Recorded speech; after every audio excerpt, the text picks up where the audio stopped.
ये आकाशवाणी है। कार्यक्रम स्पॉटलाइट में प्रस्तुत है कोविड-19 टीकाकरण अभियान से संबंधित महत्वपूर्ण प्रश्नों के उत्तर। इसमें भाग ले रहे हैं नीति आयोग के सदस्य डॉक्टर वी.के. पॉल और आकाशवाणी संवाददाता आनंद कुमार। राष्ट्रव्यापी कोविड-19 टीकाकरण अभियान 16 जनवरी से शुरू हो रहा है, जिसकी शुरुआत देश के प्रधानमंत्री नरेंद्र मोदी करेंगे, जो कि विश्व का अब तक का सबसे बड़ा टीकाकरण अभियान होगा। 2 स्वदेशी टीका कोविशील्ड तथा कोवैक्सीन आपात उपयोग के लिए मंजूरी दी गई है। नीति आयोग के सदस्य स्वास्थ्य डॉक्टर वी.के. पॉल, जो कोविड-19 टीकाकरण से संबंधित विशेषज्ञ समूह के अध्यक्ष भी हैं, उन्होंने कोविड-19 टीकाकरण से संबंधित रणनीति और क्रियान्वयन के लिए बहुत ही अहम भूमिका निभाई है। डॉक्टर पॉल, जैसा कि 16 जनवरी से जो टीकाकरण अभियान शुरू हो रहा है, वो विश्व का अब तक का सबसे बड़ा अभियान होगा और इस सारी स्थिति को मॉनिटर करने के लिए सरकार ने कोविन ऐप का निर्माण किया है। कोविन ऐप की खासियत क्या है? क्या यह आसानी से एक्सेस हो सकता है? कोविन ऐप एक आईटी प्लेटफॉर्म है और उसमें कई तरह से काम लिया जा रहा है वैक्सीनेशन को आगे बढ़ाने के लिए। इसमें एक तो लॉजिस्टिक्स है कि वैक्सीन कहाँ से चल के कहाँ पहुंच गए, कितना वैक्सीन कौन सी जगह पे है, कौन से गांव में है, कौन से हेडक्वार्टर पे है, उसकी कोल्ड चेन का क्या हाल है।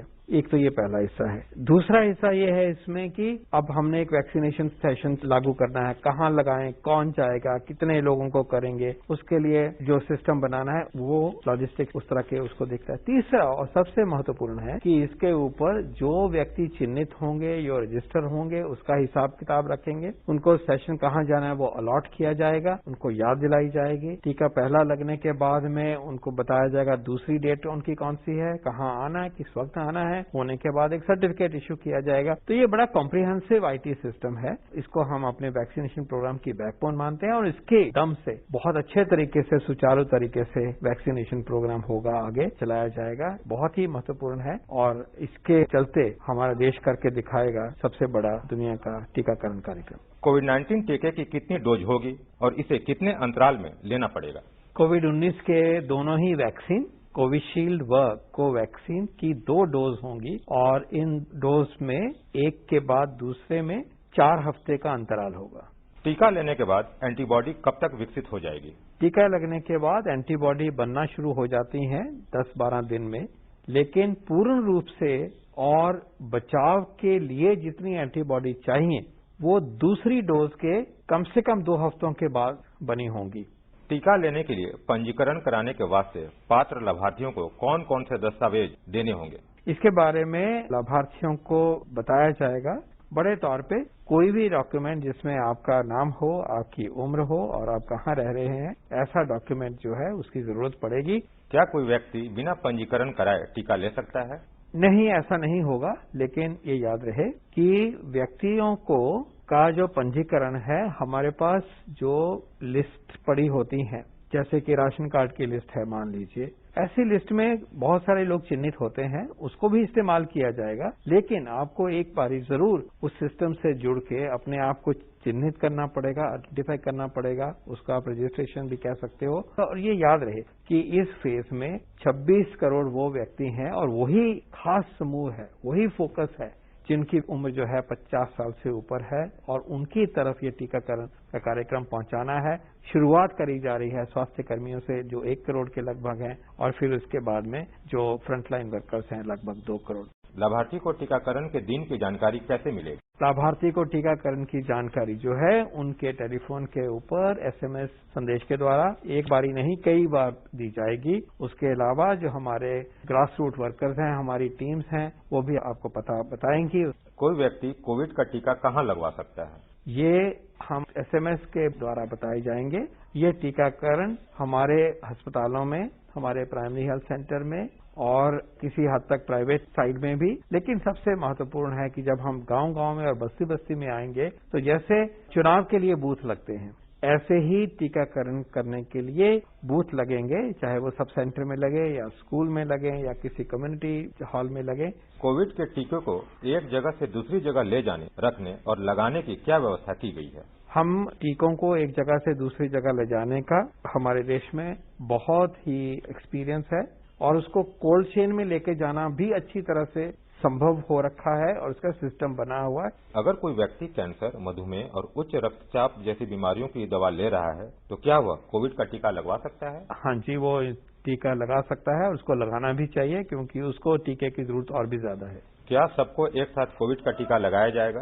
कोविड का टीका जो चिन्हित समूह है उनको कवर करने के लिए उसकी प्रक्रिया बनेगी। ये बता दिया जाएगा कि आज इस टीकाकरण के बूथ पर या साइट पर कौन 100 लोग आएंगे लगभग, और उन 100 लोगों को बिल्कुल सुचारू तरीके से देखभाल करते हुए टीका लगाया जाएगा। डॉक्टर पाल, क्या कोविड का टीका लेना अनिवार्य है? कोविड का टीका जिन समूहों के लिए चिन्हित किया गया है उनको लेना चाहिए, तो ये वॉलंटरी है कि आप लीजिए। जो 2 टीके आए हैं, कोविशील्ड और कोवैक्सीन, इन दोनों को लेकर लोगों में एक उत्सुकता भी है और लोग ये जानना चाहते हैं कि यह टीका कितना प्रभावी और सुरक्षित है। दोनों टीके बहुत सोच विचार के हमारे देश के एक्सपर्ट्स ने और रेगुलेटर ने इमरजेंसी ऑथराइजेशन के रूप में उनको जारी किया है। तो हमें ये जान के खुशी होनी चाहिए कि हमारे पास 2 टीका अपने देश में ही बने हुए उपलब्ध हैं इस महामारी से लड़ने के लिए, और इन दोनों को इमरजेंसी प्रावधान में लिया गया है। ये वैसे ही है जैसे कि बाहर के देशों में फाइजर का टीका है या मॉडर्ना का है, वो भी इमरजेंसी प्रावधान के अंदर ही किए गए हैं। उनके भी फेज 3 अभी चल रहे हैं, पूरे नहीं हुए हैं। तो इस असाधारण सिचुएशन से जूझने के लिए, महामारी को खत्म करने के लिए जो रेगुलेशन है वो अडेप्ट की जाती है, साइंस को अडेप्ट किया गया और दुनिया भर ने किया है कि क्या फायदा जो है वो इतना बड़ा है और नुकसान है ही नहीं, तो क्यों नहीं इन वैक्सीन को आगे जारी किया जाए। इसी सोच से हमारे देश की संस्थाओं ने, रेगुलेटर ने और एक्सपर्ट्स ने इन दोनों वैक्सीन को जारी किया है। हमें फेथ होनी चाहिए कि ये सेफ हैं वैक्सीन, हजारों व्यक्तियों पे लग चुके हैं। हमें पता होना चाहिए कि इसकी वजह से इम्यूनोजेनिसिटी या प्रतिरक्षणात्मक जो गुण बनते हैं आपके शरीर में, आपके ब्लड में, वो सब अच्छी तरह से बनते हैं और ये हमारी पेंडेमिक को रोकने के लिए और अपना बचाव करने के लिए कारगर सिद्ध होंगे। क्या कोविड का टीका पहले से कोविड संक्रमित रोगियों को दिया जा सकता है? जिस व्यक्ति को पहले कोविड हो भी चुका है उस व्यक्ति को भी कोविशील्ड, कोवैक्सीन ये टीके लगाए जाने हैं अगर आपको चिन्हित किया गया है। इससे फर्क नहीं पड़ता कि आपको पहले कोविड हुआ था या नहीं, टीका फिर भी आपने लगाना है। इसी क्रम में एक और प्रश्न है सर कि क्या संक्रमण की संभावना वाले रोगियों को भी यह टीका दिया जा सकता है? अगर किसी व्यक्ति को आज की तारीख में कोरोना का संक्रमण के लक्षण दिखाई दे रहे हैं या वो डायग्नोज हो गया है आरटी-पीसीआर पे और उसका आइसोलेशन में है या इलाज हो रहा है, तो क्या उसको टीकाकरण होना है चाहे उसकी बारी आ गई हो? उसका जवाब है कि आज उसका टीकाकरण नहीं होगा, उसको ठीक होने दीजिए। अब से 4 से 8 हफ्ते बाद उस व्यक्ति का टीकाकरण किया जाएगा।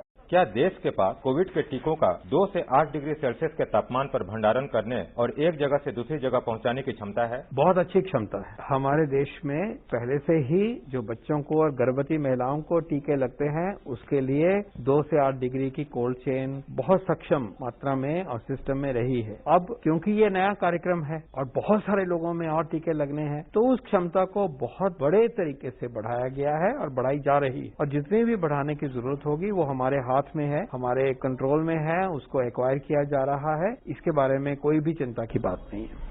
यह कैसे पता चलेगा कि मुझे टीका लगवाना है? जो कोविड-19 के जो टीके की मात्रा है वो इतनी नहीं है कि सबको एकदम से लग जाए, तो प्राथमिकता दी जा रही है कि किन समूहों को पहले लगना चाहिए। तो वो समूह है जो हेल्थ केयर वर्कर्स हैं, स्वास्थ्य कर्मी हैं, फ्रंटलाइन वर्कर हैं जो सबसे आगे खड़े होकर इस महामारी से हम सबको बचा रहे थे, जैसे म्युनिसिपल वर्कर हैं, पुलिस के लोग हैं वगैरह वगैरह। तो उनको बता दिया गया है सरकारों के द्वारा, उन व्यक्तियों की लिस्टें चिन्हित होकर कोविन ऐप पे लोड हो गई हैं और डॉक्टर और स्वास्थ्य कर्मी सिर्फ सरकारी ही नहीं प्राइवेट के भी हैं, उन सबको भी लिया गया, मेडिकल स्टूडेंट्स को भी लिया गया, डेंटल सर्जन्स को भी लिया गया। तो ये चिन्हित हो गए। जब बारी आएगी कि 50 साल की उम्र आम व्यक्ति को लेना है तो फिर ये जानकारी जब बता दी जाएगी कि अब आप आ जाइए और आपकी सूचियां बननी शुरू हो गई हैं, तो उस वक्त इस प्रक्रिया को कैसे करना है अच्छी तरह से समझाया जाएगा। कुछ दिनों का इंतजार करिए। आपको चिन्हित करना सरकार की जिम्मेवारी है और इसके लिए केंद्रीय सरकार और खासकर प्रदेशों की सरकार और जिले की एडमिनिस्ट्रेशन आपके साथ मिलके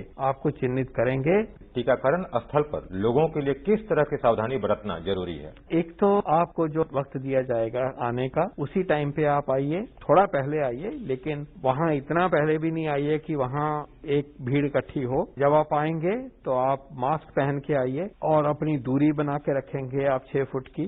सुचारू तरीके से आइए और आने के बाद में आपको आइडेंटिफाई कर लिया जाएगा, आपको चेक किया जाएगा, आपके लिस्ट में नाम है, वो सब साधारण सी प्रक्रिया आपकी मदद के साथ में फटाफट कर ली जाएगी। टीका लगेगा और थोड़ी देर के लिए आप बैठेंगे, कोई मामूली रिएक्शन अगर है, कोई ऐसा है जो कि नहीं होगा, फिर भी आपके ऊपर एक नजर रखी जाएगी आधा घंटा और सब ठीक होगा, फिर आप घर जाएंगे और आपको चिन्हित कर दिया जाएगा कि अगली बारी आपने कब आना है और ये सब प्रक्रिया फिर आप दोबारा आके फिर 4 हफ्ते के बाद पूरी करोगे। लोगों के मन में यह सवाल आ रहा है सर कि कोविड के टीके के दुष्प्रभाव की कितनी संभावना है?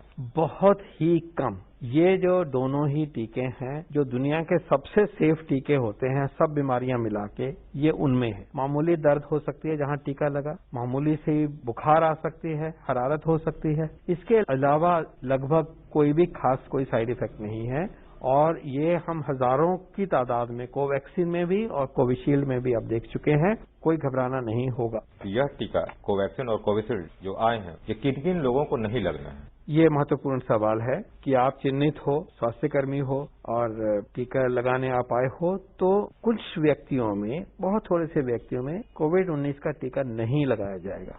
एक्चुअली हर किसी टीकाकरण में कुछ कैटेगरीज के लोग होते हैं जिनको कि टीका नहीं लगाया जाता, उनको मैं अच्छी तरह से समझाता हूं। सबसे पहले वो महिलाएं जो कि गर्भवती हैं या उनको गर्भवती होने का पता नहीं है, अनसर्टन है, संशय है, या कि अपने बच्चे को दूध पिला रही है। इसकी वजह यह है कि ये वैक्सीन और दुनिया के सारे ही वैक्सीन अभी पूरी तरह से इस समुदाय में टेस्ट हुए नहीं है, तो डेटा नहीं है। दूसरा समूह जिसमें कि कोविड-19 का वैक्सीन नहीं लगेगा, वो व्यक्ति हैं जिनमें कोरोना आजकल हुआ हो, कोरोना चल रहा है, उसके सिम्टम है या उसका शक है, उनमें लगेगा टीका, लेकिन 4 से 8 हफ्तों के बाद। इसी प्रकार से याद रहे जिनमें प्लाज्मा इस्तेमाल कर लिया गया, वो भी 4 से 8 हफ्तों के बाद आएंगे। इसका मतलब कि संक्रमण जिनको हो गया है, हो रहा है, उनमें हम 4 से 8 हफ्ते का इंतजार करेंगे, तब लगा। इसी प्रकार अगर आज आपकी तबीयत खराब है और मामूली नहीं, ज्यादा ही है किसी और वजह से भी,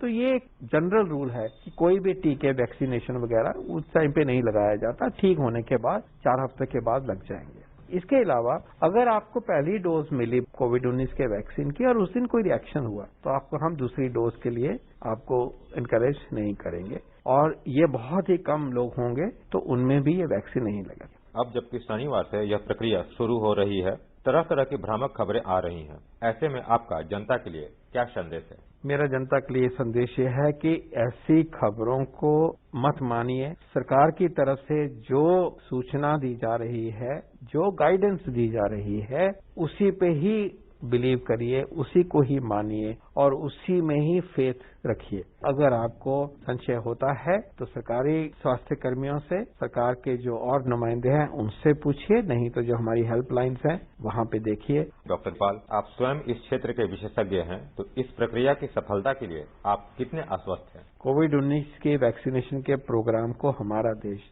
बहुत ही सुचारू तरीके से करके दुनिया को दिखाएगा। हमारा इस काम करने का बहुत एक्सपीरियंस है। हमारा चुनावों को अच्छी तरह से करने का, करोड़ों लोगों को वोटिंग राइट देते हैं हम इतनी जगहों पे जाके, उसका बहुत ही हमारा एक्सपीरियंस है। और हमारी व्यवस्था पूरी तरह से बन गई है। हमारे देश के ही 2 अच्छे वैक्सीन हमें उपलब्ध हैं, और भी आ जाएंगे। कोई डाउट नहीं है कि हम इसको बहुत अच्छी तरह से करके सबके सामने एक मिसाल भी पैदा करेंगे और इस बीमारी को अपने देश से बाहर निकाल के अपनी जिंदगी अच्छी नॉर्मल करेंगे, अपने सोसाइटी को सुचारू रूप से फिर आगे पूरे पटड़ी पे लाके देश की सेवा करेंगे। ये थे डॉक्टर वीके पॉल, जिन्होंने विस्तार से कोविड टीकाकरण से संबंधित सारी जानकारियों को विस्तार से बताया।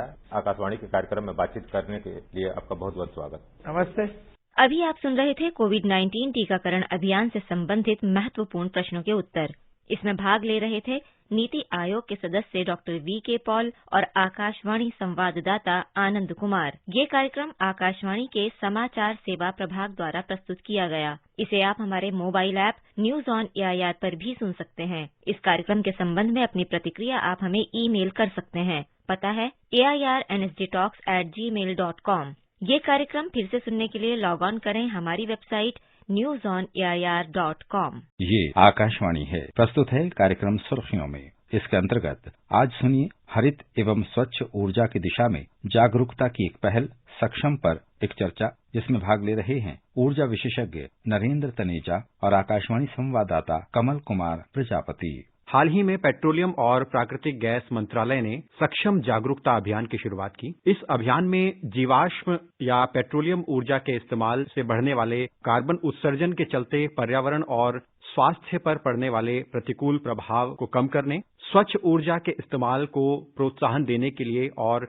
सीमित पेट्रोलियम ऊर्जा के संसाधनों के विवेकपूर्ण इस्तेमाल को लेकर कई बातों पर इस जागरूकता अभियान में बात की गई है। इस विषय पर चर्चा के लिए ऊर्जा विशेषज्ञ नरेंद्र तनेजा जी हैं। नरेंद्र जी, पिछले साल की तरह महीने भर चलने वाले इस अभियान में देश भर में कई प्रतियोगिताओं, कार्यशालाओं, गतिविधियों का आयोजन होगा, जिससे ऊर्जा के इस्तेमाल को लेकर लोगों के व्यवहार में बदलाव हो सके और लोग पेट्रोलियम ऊर्जा की बजाय बिजली आधारित ऊर्जा, जैव ईंधन या नवीनीकृत ऊर्जा के स्रोतों के प्रति जागरूक हो सकें। तो सरकार की बिहेवियरल चेंज या व्यवहार परिवर्तन की जो इस अभियान की सोच है, इस पर मैं आपकी टिप्पणी चाहूंगा। देखिए, आपने जैसा देखा होगा कि पिछले लगभग 6 साल से, अगर मैं कहूं तो 2014 हमने देखा है कि जब से नई सरकार सत्ता में आई तो उसने सबसे ज्यादा जोर इस बात पर दिया कि जो हमारी ऊर्जा की आवश्यकता है उसमें अधिक से अधिक रिन्यूएबल एनर्जी, या जिसको आम भाषा में जो है ग्रीन एनर्जी कहा जाता है, उसका प्रयोग किया जाए, जिसमें प्राथमिकता जो है सौर ऊर्जा की रही, जिसमें प्राथमिकता जो है वो पवन ऊर्जा की रही, जिसमें प्राथमिकता जो है वो जल ऊर्जा की रही, जिसको हाइड्रो इलेक्ट्रिक बोलते हैं। तो उसमें हमने देखा कि उसकी शुरुआत हुई और उसके बाद भारत ने जो पेरिस में क्लाइमेट डील एग्रीमेंट हुआ उसमें दस्तखत भी करे और साथ में एक कमिटमेंट भी किया। जैसा आपने बिल्कुल सही कहा कि कुल मिला के हमारे देश में सोच के स्तर पे और दिशा के स्तर पे वो एक बहुत बड़ा मील का पत्थर था, जहां पे भारत जैसे बड़े विशाल देश में जहां इतनी आबादी है और जहां पे 91% जो ऊर्जा है वो फॉसिल फ्यूल है, अर्थात कोयला है, तेल है, गैस है, उस तरह की जिससे प्रदूषण होता है, उस देश का जब भारत ने जाकर के जो है प्राइम मिनिस्टर के नेतृत्व में इस तरह का कमिटमेंट किया तो पूरी दुनिया ने उसको नोटिस किया। हालांकि कुछ लोगों ने ये भी कहा ये संभव नहीं है भारत इसको पूरा कर पाए, लेकिन आज अगर आप देखते हैं तो उसमें जो है भारत ने, जिसको अंग्रेजी में कहते हैं वॉक द टॉक, करी है और पूरी दुनिया में आज बात की चर्चा हो रही है किस हिसाब से भारत ने जो है LED रिवॉल्यूशन देश में किया, किस हिसाब से सौर ऊर्जा का जो क्रांति अब हो रही है। तो खाली एक सोच के स्तर पे बहुत बड़ा कदम था और अब हम 6 साल के बाद जब उसको देख रहे हैं तो उसमें बहुत भारी सफलता हमको मिली है एक राष्ट्र के नाते। और दूसरी तरफ ये भी है कि कुल मिला के सफलता ही नहीं मिली है, पूरे दुनिया के तमाम देशों से हमको सराहना भी मिल रही है और LED को लेकर के, सौर ऊर्जा को लेकर के, वैकल्पिक ऊर्जा को लेकर के, खासतौर से जो विकासशील देश है वो आज भारत की तरफ देख रहे हैं और भारत के साथ कोलैबोरेट करना चाहते हैं, सीखना चाहते हैं। तो आपकी बात बिल्कुल सही है, सोच के स्तर पे, दिशा के स्तर पे जो भारत ने उपलब्धि हासिल करी है, हर भारतीय उसको लेकर के फक्र है। और इस विषय में हाल ही में प्रधानमंत्री द्वारा स्वच्छ ऊर्जा से होने वाले फायदों पर 7 महत्वपूर्ण बिंदुओं के बारे में भी कहा गया था, जिनमें जैव ईंधन तैयार करने के लिए घरेलू स्रोतों के इस्तेमाल पर निर्भरता, बिजली से चलने वाले वाहनों का ज्यादा इस्तेमाल जिससे कार्बन उत्सर्जन में कमी हो, और एक महत्वपूर्ण बात जो उन्होंने कही कि ऊर्जा उत्पादन और वितरण की व्यवस्था को डिजिटल रूप से मजबूत किया जाए और उसमें इनोवेशंस हो। तो जो प्रधानमंत्री द्वारा ये बातें कही गई, उन बातों को किस तरह से ये अभियान आगे बढ़ाता है? उसी अभियान का उद्देश्य है कि देश के स्तर पे जो भारी परिवर्तन हुए हैं उसको जन जन तक पहुंचाना, हर भारतीय को उसके बारे में पता हो और साथ में वो भारतीय, हर भारतीय, चाहे वो बच्चा है, चाहे वो बुजुर्ग है, चाहे वो गांव में रहने वाला है, चाहे वो महिला है, चाहे वो शहर का निवासी है, चाहे वो एक अट्टालिका में रहता है या झोपड़ी में रहता है, हर एक के पास है, जिससे कि वो इस महायज्ञ में, इस बड़ा मिशन के अंदर शामिल हो सके। इसका असली उद्देश्य वो है। आपने देखा है इसके अंतर्गत जो है तमाम जगह ऐसे कंपटीशन हो रहे हैं, स्कूल में कंपटीशन हो रहे हैं, युवा और बच्चे कुल मिलाकर के लगभग जो है वो 2 करोड़ से ज्यादा लोग इसमें शामिल हो रहे हैं। और 2 करोड़ का मतलब ये है कि अगर एक बच्चा जो है किसी बात को सीखता है और उस परिवार में अगर 5 जने हैं तो वो मिलाकर के उनके पास वो मैसेज लेके जाता है। अगर एक साल में आप जो है बच्चों के माध्यम से 10 करोड़ लोगों के पास पहुंच जाते हैं। ये संदेश लेकर के आप अंदाज लगा सकते हैं कितना बड़ा परिवर्तन होता है। और ये भारत में आवश्यक है क्योंकि हम एक घनी आबादी वाले देश हैं, हमारी ऊर्जा की आवश्यकता जो है बहुत ज्यादा है। तो कुल मिला के जो आपने प्रधानमंत्री का जिक्र किया, चर्चा की, जो बिंदु उन्होंने दिए हैं वो इसी बात को ले। अगर आप दूर दराज के गांव में रहते हैं और अगर आप कुल मिलाकर के वहां पे लोकल एनर्जी का प्रयोग कर सकते हैं, चाहे वो बायोमास हो, चाहे वो कुल मिलाकर के छत पे लगा करके या खेत के ऊपर पैनल लगा करके सौर ऊर्जा का प्रयोग हो, जिससे आप अपना पंप भी चला सकें, छोटा मोटा उद्योग धंधा भी कर सकें, जिससे आपकी निर्भरता इस बात पे ना रहे कि कभी आपके जो ग्रिड से इलेक्ट्रिसिटी आएगी या बिजली आएगी। तो कुल मिलाकर के सोच से लेकर के और खेत तक, राष्ट्रीय सोच से लेकर के झोंपड़ी तक, इसको कैसे पहुंचाया जा रहा है, ये कुल मिलाकर जो पूरा अभियान है ये एक उसका हिस्सा है। इस अभियान के उद्घाटन के अवसर पर मंत्रालय के सचिव और पीसीआरए संस्था के अध्यक्ष श्री तरुण कपूर ने ऊर्जा कंपनियों को उनके स्वच्छ और हरित ऊर्जा के प्रयासों के लिए पुरस्कृत भी किया और इस दिशा में ऊर्जा कंपनियों के योगदान की सराहना भी की। स्वच्छ ऊर्जा को बढ़ावा देने के लिए उद्योगों की क्या भूमिका हो सकती है और जो उद्योग इस दिशा में बेहतर काम कर रहे हैं, जो ऊर्जा कंपनियां इस दिशा में सकारात्मक कदम उठा रही हैं, उनके योगदान को आप आगे कैसे देखते हैं? आप जो भी व्यक्ति देश में जगह जगह जाता है, भ्रमण के लिए जाता है, पर्यटन के लिए जाता है, तीर्थ यात्रा के लिए जाता है, वो एक चीज नोटिस करता है कि हमारे देश में कई ऐसे इलाके हो सकते हैं जहां कभी कभी पानी न मिलता हो या पानी की दिक्कत हो जाती हो, लेकिन आपको देश भर में आप कहीं भी चले जाइए, आपको पेट्रोल और डीजल का पंप जो है जरूर मिल जाएगा। ये सार्वजनिक कंपनियां हैं, अर्थात जनता की कंपनियां हैं। कैसी भी परिस्थितियां हो, 16,000 फीट की ऊंचाई से लेकर के और राजस्थान के वो इलाके जहां 52 डिग्री टेम्परेचर हो जाता है गर्मियों में, वहां भी तेल पहुंचता है। तो ये वो कंपनियां हैं जिनकी पहुंच है और वही कंपनियां जो है, ये इन्होंने बड़ा सराहनीय काम कर रहा है कि वही कंपनियां जो कुल मिलाकर के पेट्रोल और डीजल लेके जाती हैं, वो आज जो है वैकल्पिक ऊर्जा या ग्रीन एनर्जी की बात कर रही हैं और उसका विस्तार कर रही हैं, उस मैसेज को भी लेके जा रही है। उसके लिए उनको पुरस्कृत किया गया क्योंकि अगर भारत के अंदर कोई ऐसी कंपनीज हैं जिसकी पूरे देश के अंदर पहुंच ही नहीं है, बल्कि पूरे देश की पकड़ है, जो देश के चप्पे चप्पे को जानती हैं, एक एक किलोमीटर को जानती है, 3 बड़ी सार्वजनिक कंपनियां हैं। तो इसलिए इनके माध्यम से वो संदेश को पहुंचाना और साथ में जो परिवर्तन की बात हो रही है कि ग्रीन एनर्जी, उसका मैसेज भी जाए और उसका प्रयोग भी हो, जिससे हमारे देश में, जैसे आपने चर्चा करी, कि जो कार्बन एमिशंस हैं उसको कम किया जा सके, चाहे वो पानी हो, चाहे वो हवा हो, चाहे वो धरती हो, जहां भी प्रदूषण होता है, पेट्रोल से होता हो, डीजल से होता हो, कोयले से होता है या अन्य कारणों से होता है, उसको मिनिमाइज किया जाए, कम से कम किया जाए। उसमें इन्हीं कंपनियों की भूमिका आज बहुत बड़ी है और ये इसके लिए उनको प्रस्तुत किया गया और ये भी इसलिए जिससे इनको जो है प्रोत्साहन मिले और ये उस मैसेज को और सुदृढ़ तरीके से आम आदमी के पास ले जा सके। भारत का लक्ष्य है कि 2030 तक नवीनीकृत ऊर्जा से लगभग 450 गीगावाट ऊर्जा का उत्पादन किया जाए। ऐसे में आप विश्व पटल पर क्लीन और ग्रीन एनर्जी उत्पादन में भारत की इस प्रतिबद्धता को कैसे देखते हैं? देखिए, भारत की जो प्रतिबद्धता है, आप इससे अंदाज लगा सकते हैं कि जब 2014 के अंदर भारत की स्थिति कि भारत के अंदर सौर ऊर्जा का उत्पादन मात्र 3000 से लेकर के 3500 मेगावाट होता था और जो कुल मिला के जो सौर ऊर्जा है, जिसका भारत में अपार भंडार है, आज पूरी दुनिया के तमाम देश हैं, उन्होंने मिला करके जो एक संगठन बनाया जिसका नाम है इंटरनेशनल सोलर अलायंस, जो भारत की पहल पे बना, जिसमें फ्रांस के राष्ट्रपति आगे आए, भारत के प्रधानमंत्री, फ्रांस के राष्ट्रपति, इन दोनों ने मिलकर इसको बनाया। आज उसका हेडक्वार्टर दिल्ली के नजदीक गुरुग्राम में है और पूरी दुनिया का वो नेतृत्व कर रहा है। तो कुल मिलाकर के हम ये देख रहे हैं कि किस तरीके से सारा ये परिवर्तन आ रहा है और साथ साथ हम ये भी देख रहे हैं कि हमारे देश के अंदर आज स्थिति ये है कि जो आज हर गांव में बिजली पहुंच चुकी है। अब प्रयास इस बात का है कि जिस गांव के अंदर सौर ऊर्जा का या पवन ऊर्जा का वहां अपना उत्पादन गांव वो कर सकता है या पंचायत कर सकती है, उसको प्रोत्साहित किया जाए, जिससे कि वो अपना बिजली का निर्माण करें, अपने हिसाब से उद्योग धंधे लगाएं और आत्मनिर्भर हो जाएं। वैकल्पिक ऊर्जा एक ऐसा स्रोत है, तो उस ओर सरकार का काफी प्रयास है। कई राज्य सरकारें वो भी बहुत सराहनीय काम कर रही हैं। सरकार जो है एलपीजी सिलेंडर में उज्ज्वला स्कीम लेकर के आई है, बिजली के अंदर भी ऐसी स्कीमें चल रही हैं। तो कुल मिलाकर प्रयास ये है कि एक तरफ तो बिजली का विस्तार हो, सौर ऊर्जा का विस्तार हो और दूसरी तरफ हर भारतीय नागरिक सक्षम हो जाए कि उसके लिए जो दान चुकाने की स्थिति में वो आ सके। इसमें सौर ऊर्जा, वैकल्पिक ऊर्जा मुख्यतः बहुत बड़ी भूमिका निभा रही है और देश उसी ओर बढ़ रहा है। बिल्कुल, आप जैसे ये विशेषज्ञ कहते हैं कि अगर ऊर्जा संपन्न होगा हमारा देश तो हमारी सामाजिक आर्थिक स्थिति भी सुधरेगी और अगर हम नवीनीकृत ऊर्जा, क्लीन और ग्रीन एनर्जी की ओर बढ़ेंगे तो हम आगे चलकर अपनी अर्थव्यवस्था को और मजबूत देख पाएंगे। कार्यक्रम में जुड़ने के लिए आपका बहुत बहुत धन्यवाद। धन्यवाद। अभी आप सुन रहे थे हरित एवं स्वच्छ ऊर्जा की दिशा में जागरूकता की एक पहल सक्षम पर चर्चा। इसमें भाग ले रहे थे ऊर्जा विशेषज्ञ नरेंद्र तनेजा और आकाशवाणी संवाददाता कमल कुमार प्रजापति। ये कार्यक्रम आकाशवाणी के समाचार सेवा प्रभाग द्वारा प्रस्तुत किया गया।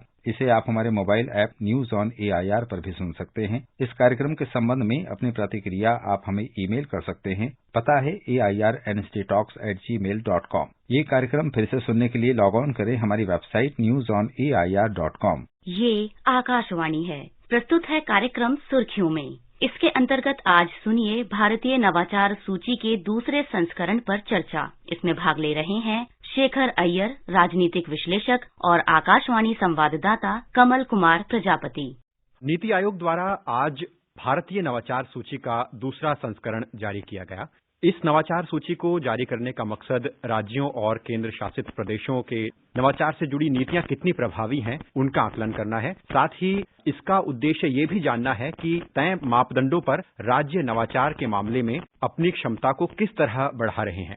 29 अक्टूबर 2019 को इंडेक्स का पहला संस्करण जारी हुआ था। भारतीय नवाचार सूची 2020 में राज्यों और केंद्र शासित प्रदेशों को 3 श्रेणियों में रखा गया है। पहली श्रेणी में 17 बड़े राज्य हैं। इस श्रेणी में नवाचार के मामले में कर्नाटक का पहला स्थान है। पूर्वोत्तर और पर्वतीय राज्यों की दूसरी सूची में हिमाचल प्रदेश का स्थान पहला है। इसी तरह शहरों और केंद्र शासित राज्यों की श्रेणी में दिल्ली का पहला स्थान है। शेखर जी, आज नीति आयोग के उपाध्यक्ष राजीव कुमार जी प्रधानमंत्री के वक्तव्य का जिक्र कर रहे थे कि समस्याओं का समाधान नवाचार से है और नवाचार से लोगों की आकांक्षाओं को पूरा किया जा सकता है। तो सरकार या नीति आयोग की इंडेक्स के माध्यम से देश के इनोवेशंस की क्षमता के आकलन की जो ये पहल है, इसको आप किस रूप में देखते हैं? पहले तो हमें समझना चाहिए कि इनोवेशन की जरूरत क्या है, इसके मापदंड भी क्यों होनी चाहिए। अगर हम इन बातों को पहले समझ ले, तब आज की ये जो इंडेक्स जारी हुआ है, इसका हम महत्वता समझ पाएंगे। पहली बात है कि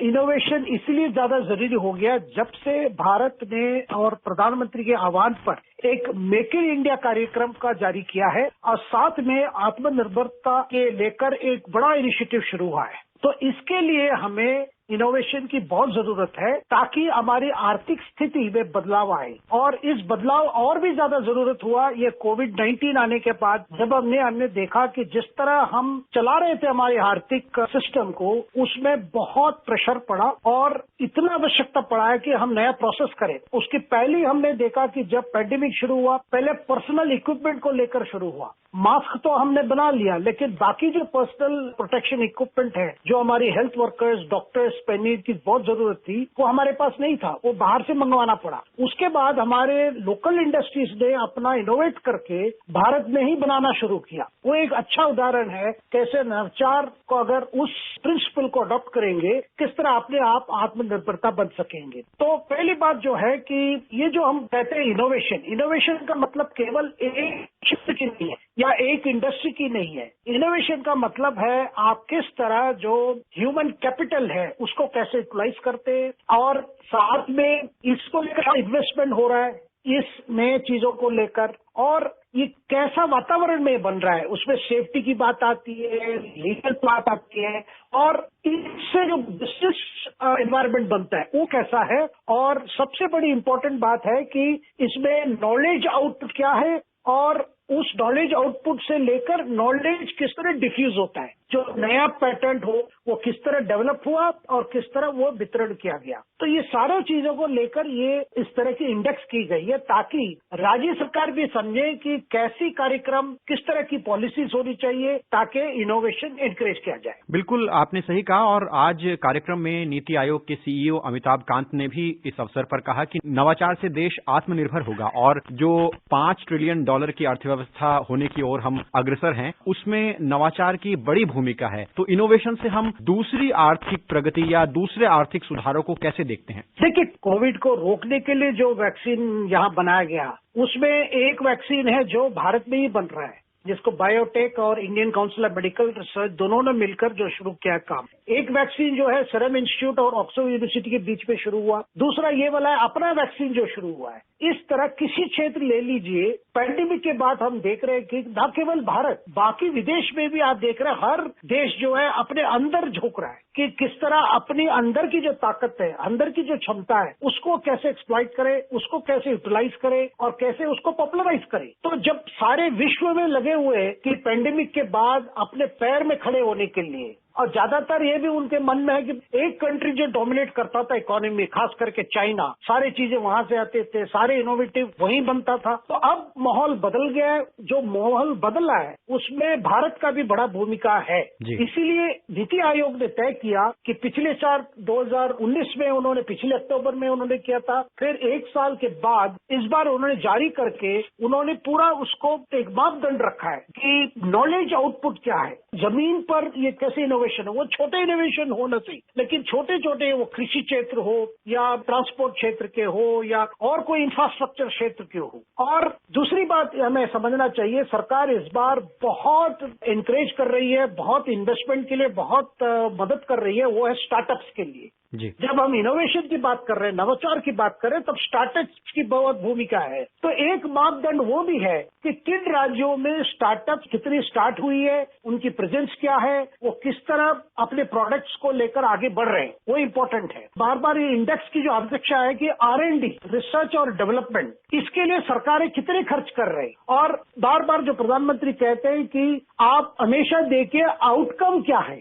तो इस तरह की एक मापदंड रख के केंद्र सरकार चाहती है कि राज्य सरकार आपस में कॉम्पीट करे, क्योंकि ये बड़ी बात यही है कि आपस में कॉम्पीट करे, एक फेडरलिज्म की एटमॉस्फेयर में कॉम्पीट करे, ज्यादा ह्यूमन कैपिटल उसमें यूटिलाइज हो और इन्वेस्टमेंट ज्यादा आए। शेखर जी, आज के कार्यक्रम में नीति आयोग के उपाध्यक्ष राजीव कुमार जी ने एक बड़ा महत्वपूर्ण वक्तव्य दिया। उन्होंने कहा कि देश में जो भी विज्ञान और प्रौद्योगिकी के क्षेत्र में काम कर रही कंपनियां हैं, सरकारी और निजी कंपनियों के आपसी समन्वय की आवश्यकता है। अगर इस लक्ष्य को हम पा लेते हैं और सभी सरकारी और जो निजी कंपनियां हैं उनकी भागीदारी सुनिश्चित हो जाती है, तो इससे इस क्षेत्र में रिसर्च और जो इनोवेशंस हैं, जो शोध हैं, उनको और कितनी मदद मिलेगी? देखिए, कोई भी इंडस्ट्री ये सोचे कि भैया वो जो भी कर रहे हैं कि बस अपने क्षेत्र ही करे, तो इसका मतलब है कि आप एक सीमित एरिया में काम करेंगे। सरकार चाहती है कि इस तरह की एक आर्टिफिशियल कोई दीवार ना हो, कि जो भी काम हो उसका बाकी सेक्टर्स का भी इन्फ्लुएंस क्या है, उनसे भी मदद ले, उनसे भी इनपुट ले, ताकि जो भी आउटपुट होगा वो आउटपुट केवल एक क्षेत्र के लिए नहीं है, सारी क्षेत्र के लिए वो अवेलेबल हो। क्योंकि अलग अलग संस्थाएं जो हमारी हैं, वो अगर अपने क्षमता के साथ कोऑर्डिनेट करके काम करे, तो इससे ज्यादा ये होगा कि डुप्लीकेशन नहीं होगा, कि एक ही काम 4 लोग कर रहे हैं, अलग अलग से कर रहे हैं, अपने तरीके से कर रहे हैं। ऐसा ना करके वो पूल करें अपने रिसोर्सेस को और आइडेंटिफाई करें जो प्रोजेक्ट जो एकदम नेशनल इंपॉर्टेंस की जो प्रोजेक्ट है, जो देश के लिए अति आवश्यक है, ऐसे कोऑर्डिनेट करके करने का भी एक प्रकार से सरकार की एक इच्छा भी है और एक लक्ष्य भी है। बिल्कुल, और कई राज्य अब इस क्षेत्र में आगे आ रहे हैं और जो अपनी रकम है उसका अच्छा खासा इनोवेशन पर खर्च कर रहे हैं। यही मकसद भी है इस इंडेक्स को जारी करने का कि राज्य अपनी जो इकोनॉमी है उसमें इनोवेटर्स को प्रोत्साहन दें। तो ऐसे में राज्यों की और जो केंद्र शासित प्रदेश हैं, उन सरकारों की कितनी भूमिका है, और जैसा कि आपने कहा भी कि जो प्रतिस्पर्धा का माहौल है इस इंडेक्स को जारी करने के बाद, इससे कितना लाभ मिलने वाला है आगे? ग्लोबल इनोवेशन इंडेक्स में पहली 50 में भारत आता है। तो सरकार चाहती है कि अगर सब राज्य सरकार इसी कमिटमेंट के साथ अगर और भी वो एनकरेज करे और जितनी इन्वेस्टमेंट की सुविधा हो सकती है करे और वातावरण बनाए। आज अगर हम वो लिस्ट में देखें जो राज्य आगे हैं, मान लीजिए कर्नाटक हो या महाराष्ट्र हो या तमिलनाडु हो, तेलंगाना हो और केरल भी, ये जो पहली 5 स्टेट आप ले लीजिए, इन राज्य सरकारों ने ऐसी माहौल बनाया जिससे वहां पे स्टार्टअप शुरू हो रही है और जो स्टेट की तरफ से जो दिया जा सकता है उनके लिए लैंड अवेलेबल हो, उनके लिए बाकी जो भी जो सरकारी क्लियरेंस है राज्य सरकार की वो जल्दी से जल्दी हो, और रेड टेप जो कहा जाता है कि जो व्यवस्था की वजह से कई जगह समय पर डिले हो जाता है उसको भी रोके, ताकि ऐसा वातावरण बनाए जहां पे जो बेस्ट प्रैक्टिसेस जो उसको हम अमल कर सके। तो राज्य सरकार आपस में अगर एक प्रकार से एक अच्छी स्पिरिट पे कॉम्पीट करेंगे कि हम ज्यादा दे सकते हैं दूसरे राज्य से, तो इसका मतलब है कि हर राज्य सरकार और हर राज्य अपने आप एक डेस्टिनेशन बन जाएंगे इस तरह नए स्टार्टअप्स के लिए और इस तरह की इनोवेशन के लिए। पिछले कुछ सालों में तकनीकी शोध और अनुसंधान और इनोवेशंस पर सरकार द्वारा काफी ध्यान दिया गया है। इसके पीछे मकसद भी है कि देश की अर्थव्यवस्था नवाचार आधारित हो, इनोवेशन ड्रिवन इकोनॉमी हो, और इस दिशा में जो इंडेक्स की जो पहल है, राज्य अपनी इनोवेशंस की पहल को आगे बढ़ाने में और आगे आएंगे। शेखर जी, कार्यक्रम में जुड़ने के लिए आपका धन्यवाद। धन्यवाद। अभी आप सुन रहे थे भारतीय नवाचार सूची के दूसरे संस्करण पर चर्चा। इसमें भाग ले रहे थे शेखर अय्यर, राजनीतिक विश्लेषक और आकाशवाणी संवाददाता कमल कुमार प्रजापति। ये कार्यक्रम आकाशवाणी के समाचार सेवा प्रभाग द्वारा प्रस्तुत किया गया। इसे आप हमारे mobile app news on AIR पर भी सुन सकते हैं। इस कार्यक्रम के संबंध में अपनी प्रतिक्रिया आप हमें ईमेल कर सकते हैं। पता है airnsgtalks@gmail.com। ये कार्यक्रम फिर से सुनने के लिए लॉग ऑन करें हमारी वेबसाइट newsonair.com। ये आकाशवाणी है। प्रस्तुत है कार्यक्रम सुर्खियों में। इसके अंतर्गत आज सुनिए भारत और अमेरिका के द्विपक्षीय संबंधों पर चर्चा। इसमें भाग ले रहे हैं पूर्व राजनयिक अशोक सज्जनहार और पत्रकार सिमरन सोढ़ी। भारत और अमेरिका के रिश्तों को हमने देखा है कि पिछले सालों में एक बहुत ही मोमेंटम मिला है और दोनों देशों ने, चाहे वो डिफेंस है, सिक्योरिटी है, बहुत से एरिया में कोऑपरेट किया है और अपने रिश्ते को एक पॉजिटिविटी से आगे लेकर गए हैं। हमने ये भी देखा है कि DC में कल ही एक नए प्रेसिडेंट ने अपना ओथ लिया है। प्रेसिडेंट बाइडेन अब अमेरिका के नए राष्ट्रपति होंगे और भारत और अमेरिका का जो रिश्ता है, जो पिछले सालों से इतनी पॉजिटिविटी पे चलता आ रहा है, एम्बेसडर सज्जनहार, जब हम ये एक चेंज देखते हैं जो हम अमेरिका में देखते हैं और उसके साथ ही हम भारत और अमेरिका के रिश्ते को भी नजर में डालते हैं, तो क्या आपके ख्याल में ये जो एक चेंज हम देखते हैं, इससे भारत और अमेरिका का जो एक अच्छा मजबूत रिश्ता है उस पे कोई फर्क आता है या हमको लगता है कि ये रिश्ता अपनी मजबूती में आगे चलता रहेगा? मेरे विचार से सिमरन, ये जो संबंध हैं भारत और अमेरिका के बीच में, ये बहुत सुदृढ़ हैं, बहुत गहरे हैं। पिछले 20 साल में अगर हम देखें तो चाहे कोई भी पार्टी का राष्ट्रपति हो व्हाइट हाउस में, परंतु हमारे जो संबंध हैं वो आगे ही चलते जा रहे हैं, वो बढ़ते जा रहे हैं। ये मैं कहूंगा शुरुआत हुई थी तब के राष्ट्रपति, डेमोक्रेटिक राष्ट्रपति बिल क्लिंटन भारत में आए थे मार्च 2000 में, और तब से ये ऊंचाई पर जाना, हमारे जो संबंध थे वो शुरुआत हुई उनकी। उसके बाद हम देखते हैं जो बिल क्लिंटन के बाद 8 साल तक राष्ट्रपति जॉर्ज W. बुश रहे जो कि रिपब्लिकन पार्टी से हैं। उसके बाद 8 साल बराक ओबामा रहे जो डेमोक्रेट हैं, और उसके बाद 4 साल के लिए राष्ट्रपति डोनाल्ड ट्रंप रहे। परंतु भारत के साथ जो संबंध हैं वो और बेहतर से बेहतर होते जा रहे हैं, अच्छे होते जा रहे हैं। सभी राष्ट्रपति जो आए हैं उन्होंने अपना योगदान दिया है इस सहयोग को, इस साझेदारी को आगे बढ़ाने में, और मैं पूरा उम्मीद करता हूं जो राष्ट्रपति जो बाइडेन आए हैं वो भी इसको और नई ऊंचाइयों तक ले जाएंगे, क्योंकि जो बाइडेन, उनका अनुभव बहुत अधिक है। 1970 की शुरुआत में 29 साल की उम्र में वो सेनेटर बने थे।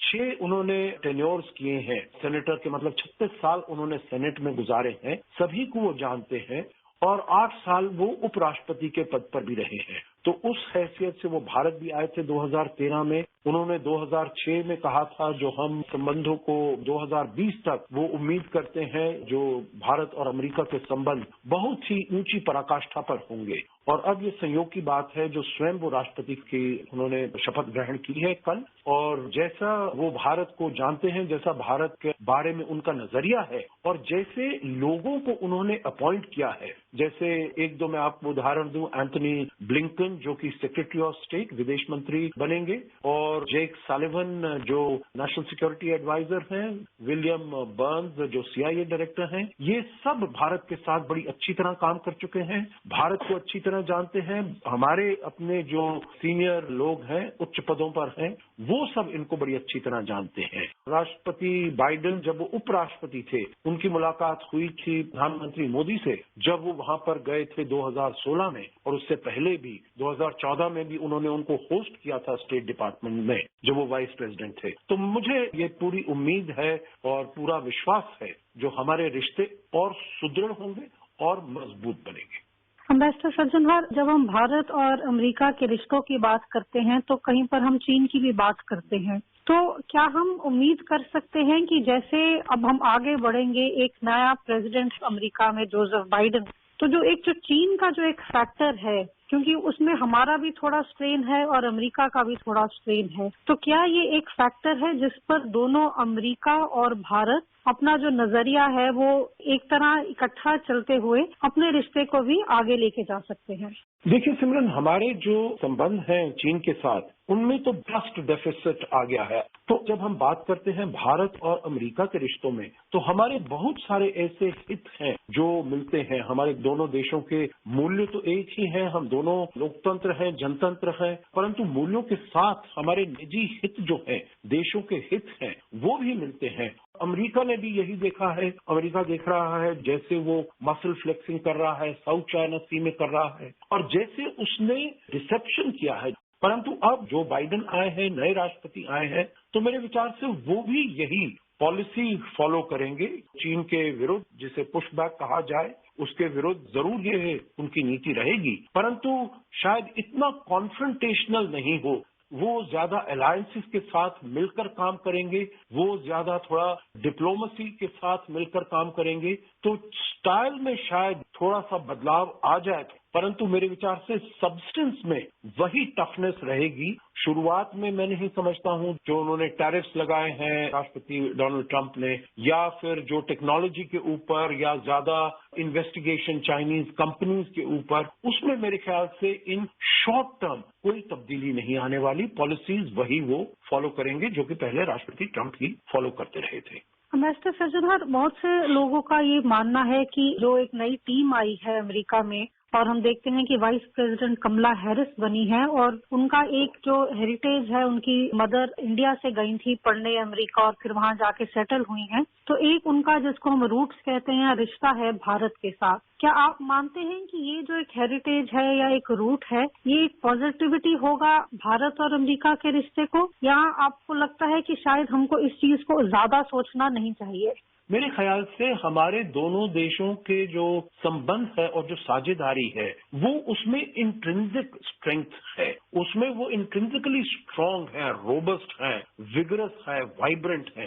तो उसमें जब कमला हैरिस है, या अभी हमने ये भी देखा है जो वहां के राष्ट्रपति जो बाइडेन ने अपने व्हाइट हाउस में 20 से ज्यादा इंडियन अमेरिकन को उन्होंने वहां पर रखा है। विवेक मूर्ति हैं, सर्जन जनरल है, नीरा टंडन है, और बहुत सारे उन्होंने सिलेक्ट किया है जो कि वो वहां पर काम करेंगे। तो देखिए, सबसे पहला उनका जो इंटरेस्ट होगा, उनका जो आइडिया होगा, वो अमेरिका के नागरिक है, तो वो अमेरिका के हितों के लिए काम करेंगे, अमेरिका को और ज्यादा ताकतवर बनाने के लिए काम करेंगे। और हमारे और अमेरिका के जो ऐसे विचार हैं, जो आइडियाज हैं, हित हैं, उसमें बहुत ज्यादा ओवरलैप है। तो इसीलिए मेरे विचार से वैसा ही बर्ताव करना चाहिए जैसे कि सीनियर ऑफिशियल हो अमेरिका के, और उनके साथ मिलकर हम कैसे दोनों देशों में साझेदारी है उसको और गहरा और उसको और ऊंचे स्तर पर हम ले जा सकते हैं। मिस्टर सज्जनर, जब हम आगे देखते हैं भारत और अमेरिका के रिश्ते को लेकर, और हम देखते हैं कि पिछले कुछ सालों में ये रिश्ता काफी मजबूत हुआ है, बहुत सी नए एरिया आए हैं जिसमें कोऑपरेशन हो रहा है, तो आगे चलते हुए अगर हम कहें कि ये 3 ऐसे एरिया हैं जिसमें भारत और अमेरिका अगर फोकस करें तो ये जो रिश्ता जो मजबूती पर चल रहा है ये और भी मजबूत हो जाएगा, तो आप ऐसे 3 कौन से सेक्टर या एरिया पिक करेंगे?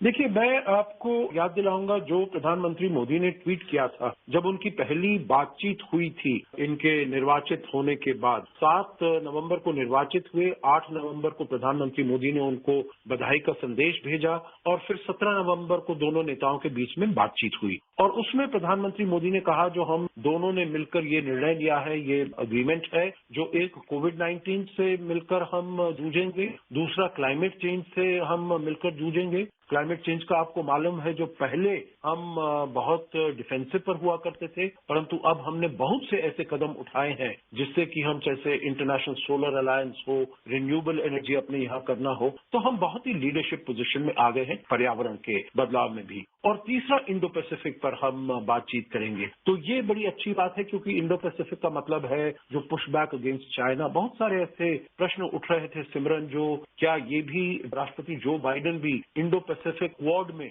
उतना ही इन्वेस्टेड होंगे, उसको उतनी ही ध्यान देंगे, उतनी ही अहमियत देंगे जितनी राष्ट्रपति डोनाल्ड ट्रंप देते थे। और अब हमने देखा है जो उन्होंने एक इंडो पैसिफिक कोऑर्डिनेटर को नियुक्त किया है, कर्ट कैम्पबेल, जो कि बहुत वहां के सीनियर स्टेट डिपार्टमेंट ऑफिशियल है। तो ये मुझे पूरी उम्मीद जगाता है जो चीन के साथ भी उनका बर्ताव वैसा ही रहेगा जैसे हम पहले बात कर रहे थे, जैसे राष्ट्रपति डोनाल्ड ट्रंप का है। तो ये 2-3 चीजें हैं जो कि मेरे विचार से बहुत ही महत्वपूर्ण होंगी जब दोनों देश अपने संबंधों को और साझेदारी को आगे बढ़ाएंगे। और आने वाले दिनों में हम अपनी बातचीत जारी रखेंगे भारत और अमेरिका के रिश्ते को लेकर। शुक्रिया, धन्यवाद। अभी आप सुन रहे थे भारत और अमेरिका के द्विपक्षीय संबंधों पर चर्चा। इसमें भाग ले रहे थे पूर्व राजनयिक अशोक सज्जनहार और पत्रकार सिमरन सोढी। ये कार्यक्रम आकाशवाणी के समाचार सेवा प्रभाग द्वारा प्रस्तुत किया गया। इसे आप हमारे mobile app news on AIR पर भी सुन सकते हैं। इस कार्यक्रम के संबंध में अपनी प्रतिक्रिया आप हमें ईमेल कर सकते हैं। पता है airnsdtalks@gmail.com। ये कार्यक्रम फिर से सुनने के लिए लॉग ऑन करें हमारी वेबसाइट newsonair.com। ये आकाशवाणी है। प्रस्तुत है कार्यक्रम सुर्खियों में। इसके अंतर्गत आज सुनिए 2021 में भारत के लिए संभावित 11.5% आर्थिक वृद्धि दर पर चर्चा। इसमें भाग ले रहे हैं शुभमोय भट्टाचार्य जी और आकाशवाणी संवाददाता कमल कुमार प्रजापति। अंतर्राष्ट्रीय मुद्रा कोष ने इस वर्ष भारत की आर्थिक वृद्धि दर 11.5% रहने का अनुमान व्यक्त किया है। यदि यह अनुमान सही साबित होता है तो कोविड-19 के संकट में भारत दुनिया का एकमात्र ऐसा देश होगा जिसकी वृद्धि दर 10% से ज्यादा होगी। इस अनुमान ने फिर से भारत को सबसे तेजी से विकसित हो रही अर्थव्यवस्था वाला देश बना दिया है। अगर दूसरे देशों से तुलना देखें तो मुद्रा कोष द्वारा बताए गए ताजा अनुमान में चीन की वृद्धि दर 8.1% आंकी गई है, जबकि स्पेन की 5.9 और फ्रांस की 5.5% आर्थिक वृद्धि दर रहने का अनुमान है। मिस्टर भट्टाचार्य, ये आर्थिक वृद्धि दर का अनुमान अंतर्राष्ट्रीय मुद्रा कोष द्वारा आंका गया है। इसमें दो बातों पर खासतौर पर आज सुबह से अखबारों में और आर्थिक विश्लेषकों द्वारा टिप्पणियां देखने में आ रही हैं। एक तो जो IMF के मैनेजिंग डायरेक्टर हैं, उनका जो कोट था हाल ही में, भारत ने कोविड महामारी के दौरान जो प्रोत्साहन दिया है इकोनॉमी को और इस संकट में जिस तरह से निपटा है भारत, वो एक अहम कारण रहा है कि जो आगे आने वाले समय में आर्थिक वृद्धि दर होगी वो अच्छी खासी होगी। और दूसरी जो मैं बात आपसे करना चाहूंगा, जिस पर मैं पहली टिप्पणी आपकी लेना चाहूंगा, कि जो ये IMF द्वारा वर्ल्ड इकोनॉमिक आउटलुक की रिपोर्ट जारी की जाती है, अक्टूबर 2020 में भी रिपोर्ट में अच्छी खासी आर्थिक वृद्धि दर दिखाई गई थी भारत की, और जो रिवाइज्ड रिपोर्ट आई है उसमें 11.5 आर्थिक वृद्धि दर का अनुमान है। तो आपकी नजर में जो अंतर्राष्ट्रीय मुद्रा कोष है, भारत की किन आर्थिक उपलब्धियों को मद्देनजर रखते हुए उन्होंने इस अनुमान को जारी किया है?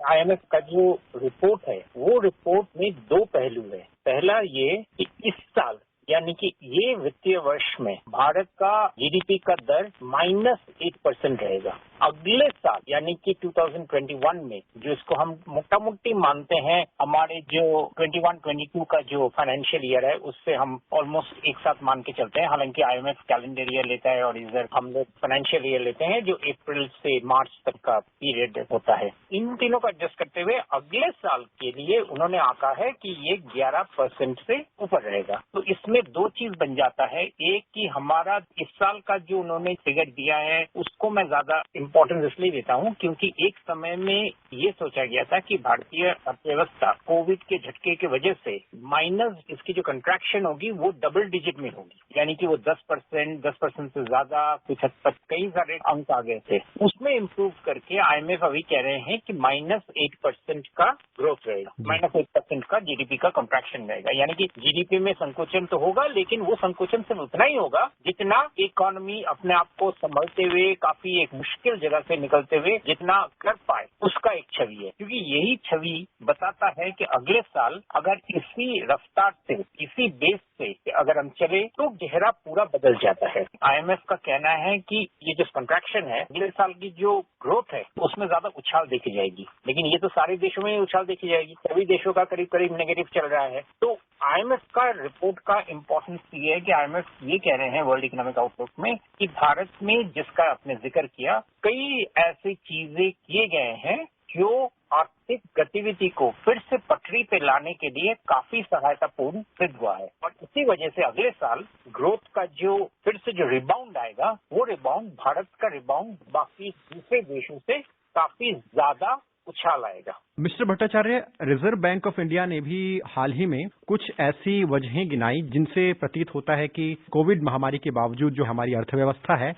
उसका प्रदर्शन बेहतर है। जो GST कलेक्शन है वो बेहतर रहा, कंज्यूमर डिमांड भी हमारी बेहतर रही। ऐसा माना जा रहा था कि लॉकडाउन के समय उस वक्त कंज्यूमर डिमांड जो थी वो डाउन चली जाएगी और आगे चलकर इसको उभरने में वक्त लगेगा। और इसी तरह से जो हमारी अर्थव्यवस्था का एक इम्पॉर्टेंट एलिमेंट है कृषि क्षेत्र, उसमें भी हम अच्छी वृद्धि भी देख रहे हैं। इसके अलावा जो लेबर फोर्स पार्टिसिपेशन है, क्योंकि जो लॉकडाउन हुआ उस वक्त जो माइग्रेंट्स हैं, जो श्रमिक वर्ग है, वो अपने अपने निवास स्थान लौट चुका था, लेकिन वापस जब से उद्योग चलने लगे उसके बाद जो हमारा लेबर फोर्स पार्टिसिपेशन है वो सामान्य होता नजर आया। आपको क्या लगता है कि जो ये कारण है ये हमारी जो इकोनॉमी है इसको एक रफ्तार दे रहे हैं? एक तरफ कंज्यूमर डिमांड, दूसरी तरफ रिवाइवल ऑफ इकोनॉमी के प्रोडक्शन एक्टिविटी और तीसरा एम्प्लॉयमेंट, इन तीनों चीजों को हम अगर अलग अलग से देखें तो ये नजर आ रहा है कि जो 2 महीने का एकदम जिसे कहते हैं एक बंद अवस्था में इकोनॉमी पहुंच गया था अप्रैल और मई के महीने में, उसके बाद वो जो पेंट अप डिमांड है वो जैसे ही इकोनॉमी खुला है वो बाहर सामने आ गया है। लेकिन खुशी की बात यह है कि उसकी वजह से जो उछाल आया है, उछाल से उसी की वजह से नहीं चल रहा है। दिसंबर महीने के जो डेटा दिख रहे हैं उससे ये प्रतीत होता है कि इकोनॉमी में सचमुच ही कई सारे बिंदुओं में रिवाइवल ऑफ प्रोडक्शन काफी गति पकड़ दिया है। साथ में एक चीज का पकड़ना बहुत जरूरी है, वो है कंज्यूमर डिमांड। हम एक्सपेक्ट कर रहे हैं कि कंज्यूमर डिमांड जो रिवाइवल हुआ था फेस्टिवल सीजन में कई सारे क्षेत्रों में, वो और विस्तृत हो जाएगा। अभी उसको आने के लिए सबसे बड़ी जो जरूरी है वो ये कि एम्प्लॉयमेंट में, जिसका आपने जिक्र किया था कि बहुत सारे माइग्रेंट लेबरर्स और भी बहुत सारे जो लो इनकम वर्कर्स हैं जिनके नौकरी चले गए थे, जिनका सेल्फ एम्प्लॉयमेंट के यूनिट से बंद हो गए थे, एमएसएमई क्षेत्र में प्रेशर आया था, वो प्रेशर कुछ हद तक रिलीफ हो रहा है। जैसे कि कंस्ट्रक्शन सेक्टर, रियल एस्टेट के बाकी सारे सेक्टर, इन सारे रिटेल सेक्टर में यहाँ पे जब काम का दौर आगे बढ़ता है तो निश्चित ही वहाँ पर बहुत और लोगों का एम्प्लॉयमेंट के चांसेस आएंगे। यानी कि हमारी इकोनॉमी में इस वक्त प्रोडक्शन का दौर फिर से वापस आ गया है। डिमांड कुछ कुछ क्षेत्रों में जाग उठा है और काफी अच्छी तरह से जाग उठा है, कुछ कुछ क्षेत्रों में अभी भी जागना बाकी है और इसमें एक बहुत बड़ा रोल प्ले कर रहा है ये जो वैक्सीनेशन का, जो खासकर इसमें सरकार का जो बहुत बड़ा इनिशिएटिव अभी सब काम कर रहा है। जिस तेजी से वैक्सीनेशन का दौर चल रहा है ये जनजीवन में बहुत कॉन्फिडेंस का स्रोत धीरे धीरे पैदा कर रहा है। जिस तरह से वैक्सीनेशन अभी 2 मिलियन से ज्यादा लोगों को लग चुका है, ये एक बहुत बड़ा एफर्ट है सरकार का, खासकर सर्विसेज सेक्टर में जहाँ पे लोगों को एक दूसरे के साथ मिलकर काम करना पड़ता है। होटलों में, रेस्टोरेंट में, इवेंट्स में, किसी भी जगह पे, छोटे से छोटे दुकानों या बड़े जगहों जहाँ पे लोगों को एक दूसरे के साथ खड़ा होना जरूरी होता है, वहाँ पर इसका पॉजिटिव इफेक्ट काफी नजर आएगा। आखिर में एक छोटी सी टिप्पणी मिस्टर भट्टाचार्य आपकी मैं आत्मनिर्भर भारत अभियान पर भी चाहूंगा, क्योंकि 12 मई 2020 को प्रधानमंत्री द्वारा इस अभियान का आह्वान किया गया और जैसा कि आपने वैक्सीनेशन का जिक्र किया, इसी तरह से इस अभियान में भारत की फार्मास्यूटिकल सेक्टर को और विकसित करने और जो हमारा रॉ मटेरियल होता है उसके उत्पाद को और बढ़ाने पर जोर दिया गया और भी कई बातों पर इसमें जोर दिया गया, जैसे कि जो हमारा कृषि क्षेत्र है उसके लिए एग्री इंफ्रास्ट्रक्चर फंड यानी उसमें 1 लाख करोड़ रुपए के पैकेज का प्रावधान किया गया। व्यापार क्षेत्र के लिए इमरजेंसी क्रेडिट फैसिलिटी 100% उसकी घोषणा की गई। तो आत्मनिर्भर भारत अभियान के जो प्रावधान है उसमें जो विजन है उसको आप आगे चलकर भारत की जो इकोनॉमी है उस दृष्टि से कैसे आप इस अभियान को महत्वपूर्ण मानते हैं? बहुत ही महत्वपूर्ण है और सबसे बड़ा रोल बन जाता है प्राइवेट सेक्टर का। सरकार अपनी तरफ से एक माहौल तैयार कर सकते हैं, एक परिवेश तैयार कर सकते हैं जिस पर वो आमंत्रण दे सकते हैं निजी क्षेत्रों को कि आप आइए, अपने अपने इन्वेस्टमेंट्स लगाइए और प्रोडक्शन कैपेसिटी बढ़ाइए। तो सरकार की तरफ से बहुत सारे पॉजिटिव स्टेप लिए गए हैं। कुल मिलाकर इन सारे स्टेप्स का यही दायरा रहेगा कि भाई किसी तरह से भारत सरकार कोशिश कर रहे हैं कि भारत में मैन्युफैक्चरिंग का स्रोत फिर से वापस आए। और मैं इसके साथ मैन्युफैक्चरिंग नहीं, मैं सर्विसेज को भी एक बहुत बड़ा उसमें रोल मानता हूँ, क्योंकि हमारा एक करीब 55% जीडीपी का अंश आता है सर्विसेज सेक्टर से। दोनों मिलाकर उसमें जो पॉजिटिव इनिशिएटिव्स लिए गए हैं आत्मनिर्भर भारत की तरफ से, जो बहुत सारे स्कीम्स का उद्घाटन किया गया है, वो सारे स्टेप्स मैन्युफैक्चरिंग से प्राइवेट निजी क्षेत्र को इनकरेज करता है कि और वो इन्वेस्टमेंट्स करे, प्रोडक्शन बढ़ाए। तो सरकार की तरफ से जो सारे स्टेप्स हैं वो लिए गए हैं। अभी रिस्पॉन्सिबिलिटी आ जाती है निजी क्षेत्र का कि वो किस तरीके से इन चीजों पर अपना कदम आगे बढ़ाएंगे। अंतर्राष्ट्रीय मुद्रा कोष की जो ये रिपोर्ट है, ये अनुमान है, एक हमारी अर्थव्यवस्था के लिए प्रोत्साहन जरूर है और आगे चलकर जो कदम है उनके हम परिणाम सही साबित होते हुए भी देखेंगे इस अनुमान में जो कहा गया है। और जो आने वाला बजट है उसमें भी हम कई और आर्थिक सुधारों को लेकर जो सरकार का विजन है, बजट में भी हमें वो विजन देखने को मिलेगा। कार्यक्रम में जुड़ने के लिए आपका धन्यवाद। धन्यवाद। अभी आप सुन रहे थे 2021 में भारत के लिए संभावित 11.5% आर्थिक वृद्धि दर पर चर्चा। इसमें भाग ले रहे थे शुभोमोय भट्टाचार्य जी और आकाशवाणी संवाददाता कमल कुमार प्रजापति। ये कार्यक्रम आकाशवाणी के समाचार सेवा प्रभाग द्वारा प्रस्तुत किया गया। इसे आप हमारे mobile app news on AIR पर भी सुन सकते हैं। इस कार्यक्रम के संबंध में अपनी प्रतिक्रिया आप हमें ईमेल कर सकते हैं। पता है airnsgtalks@gmail.com। ये कार्यक्रम फिर से सुनने के लिए लॉग ऑन करें हमारी वेबसाइट newsonair.com। ये आकाशवाणी है। प्रस्तुत है कार्यक्रम सुर्खियों में। इसके अंतर्गत आज सुनिए आगामी बजट से कृषि और पशुपालन क्षेत्र की अपेक्षाओं पर चर्चा। इसमें भाग ले रहे हैं कृषि विशेषज्ञ हरवीर सिंह और आकाशवाणी संवाददाता कमल कुमार प्रजापति। बीते सालों में तकनीकी रूप से कृषि और पशुपालन क्षेत्र को उन्नत बनाने के लिए और किसानों की आय में वृद्धि के लिए सरकार द्वारा कई योजनाएं बनाई गई। अगर हम आज का जो इकोनॉमिक सर्वे है उस पर भी हम थोड़ा ध्यान दें तो उसमें हम पाते हैं कि जो बीते सालों में सरकार की योजनाएं हैं उनके फलस्वरूप हम देख रहे हैं कि लाइव स्टॉक और कृषि क्षेत्र में काफी निर्यात में और प्रोडक्शन में लाभ होता हुआ नजर आया है। चाहे वो PM किसान योजना हो जिसमें डायरेक्ट बेनिफिट ट्रांसफर से किसानों के खाते में पैसा भेजा गया हो, या फिर पशुपालन के क्षेत्र में पशुधन किसान क्रेडिट कार्ड योजना जैसे कदम हो। हरवीर सिंह जी, अगर हम पिछले बजट का अवलोकन करें तो हम पाते हैं कि वित्त मंत्री द्वारा पिछले बजट में जो सरकार की योजनाएं हैं उन्हें विस्तार दिया गया था और 16 बिंदु प्रस्तुत किए गए थे जो इस बात पर जोर देते हैं कि कृषक सिर्फ फसल उपजाने वाला न रहे बल्कि तकनीकी रूप से सशक्त हो और बाजार तक उसकी पहुंच हो। तो ये आने वाला बजट है, इसमें हम कृषि क्षेत्र से खासतौर पर क्या अपेक्षाएं रख सकते हैं? एग्रीकल्चर सरकार की जो सबसे बड़ी प्राथमिकताएं हैं उनमें से शुमार होता है और इसमें क्योंकि देश की इतनी बड़ी आबादी कृषि के ऊपर निर्भर करती है, अभी भी 50% से ज्यादा लोग प्रत्यक्ष रूप से और अप्रत्यक्ष रूप से कहें तो उससे भी काफी ज्यादा आबादी हमारी शामिल है। कृषि में अच्छा होता है तो उन सबका जीवन स्तर सुधरता है और ग्रामीण जो आधारभूत ढांचा है वो भी बेहतर होता है। जैसे पिछले बजट में 16 पॉइंट एजेंडा फाइनेंस मिनिस्टर ने रखा था एग्रीकल्चर सेक्टर के लिए, और अच्छी बात यह है कि ये तमाम इस वक्त जो हमने कोविड महामारी के चलते जो डीग्रोथ देखी अपनी इकोनॉमी में, उसके मुकाबले एग्रीकल्चर सेक्टर 3.4% की दर से सकारात्मक रहा। तो इसका मतलब ये है कि इस सेक्टर ने बहुत बड़ा योगदान किया अर्थव्यवस्था में इस बार और लोगों को उनका जीवन स्तर बरकरार रखने में मदद की।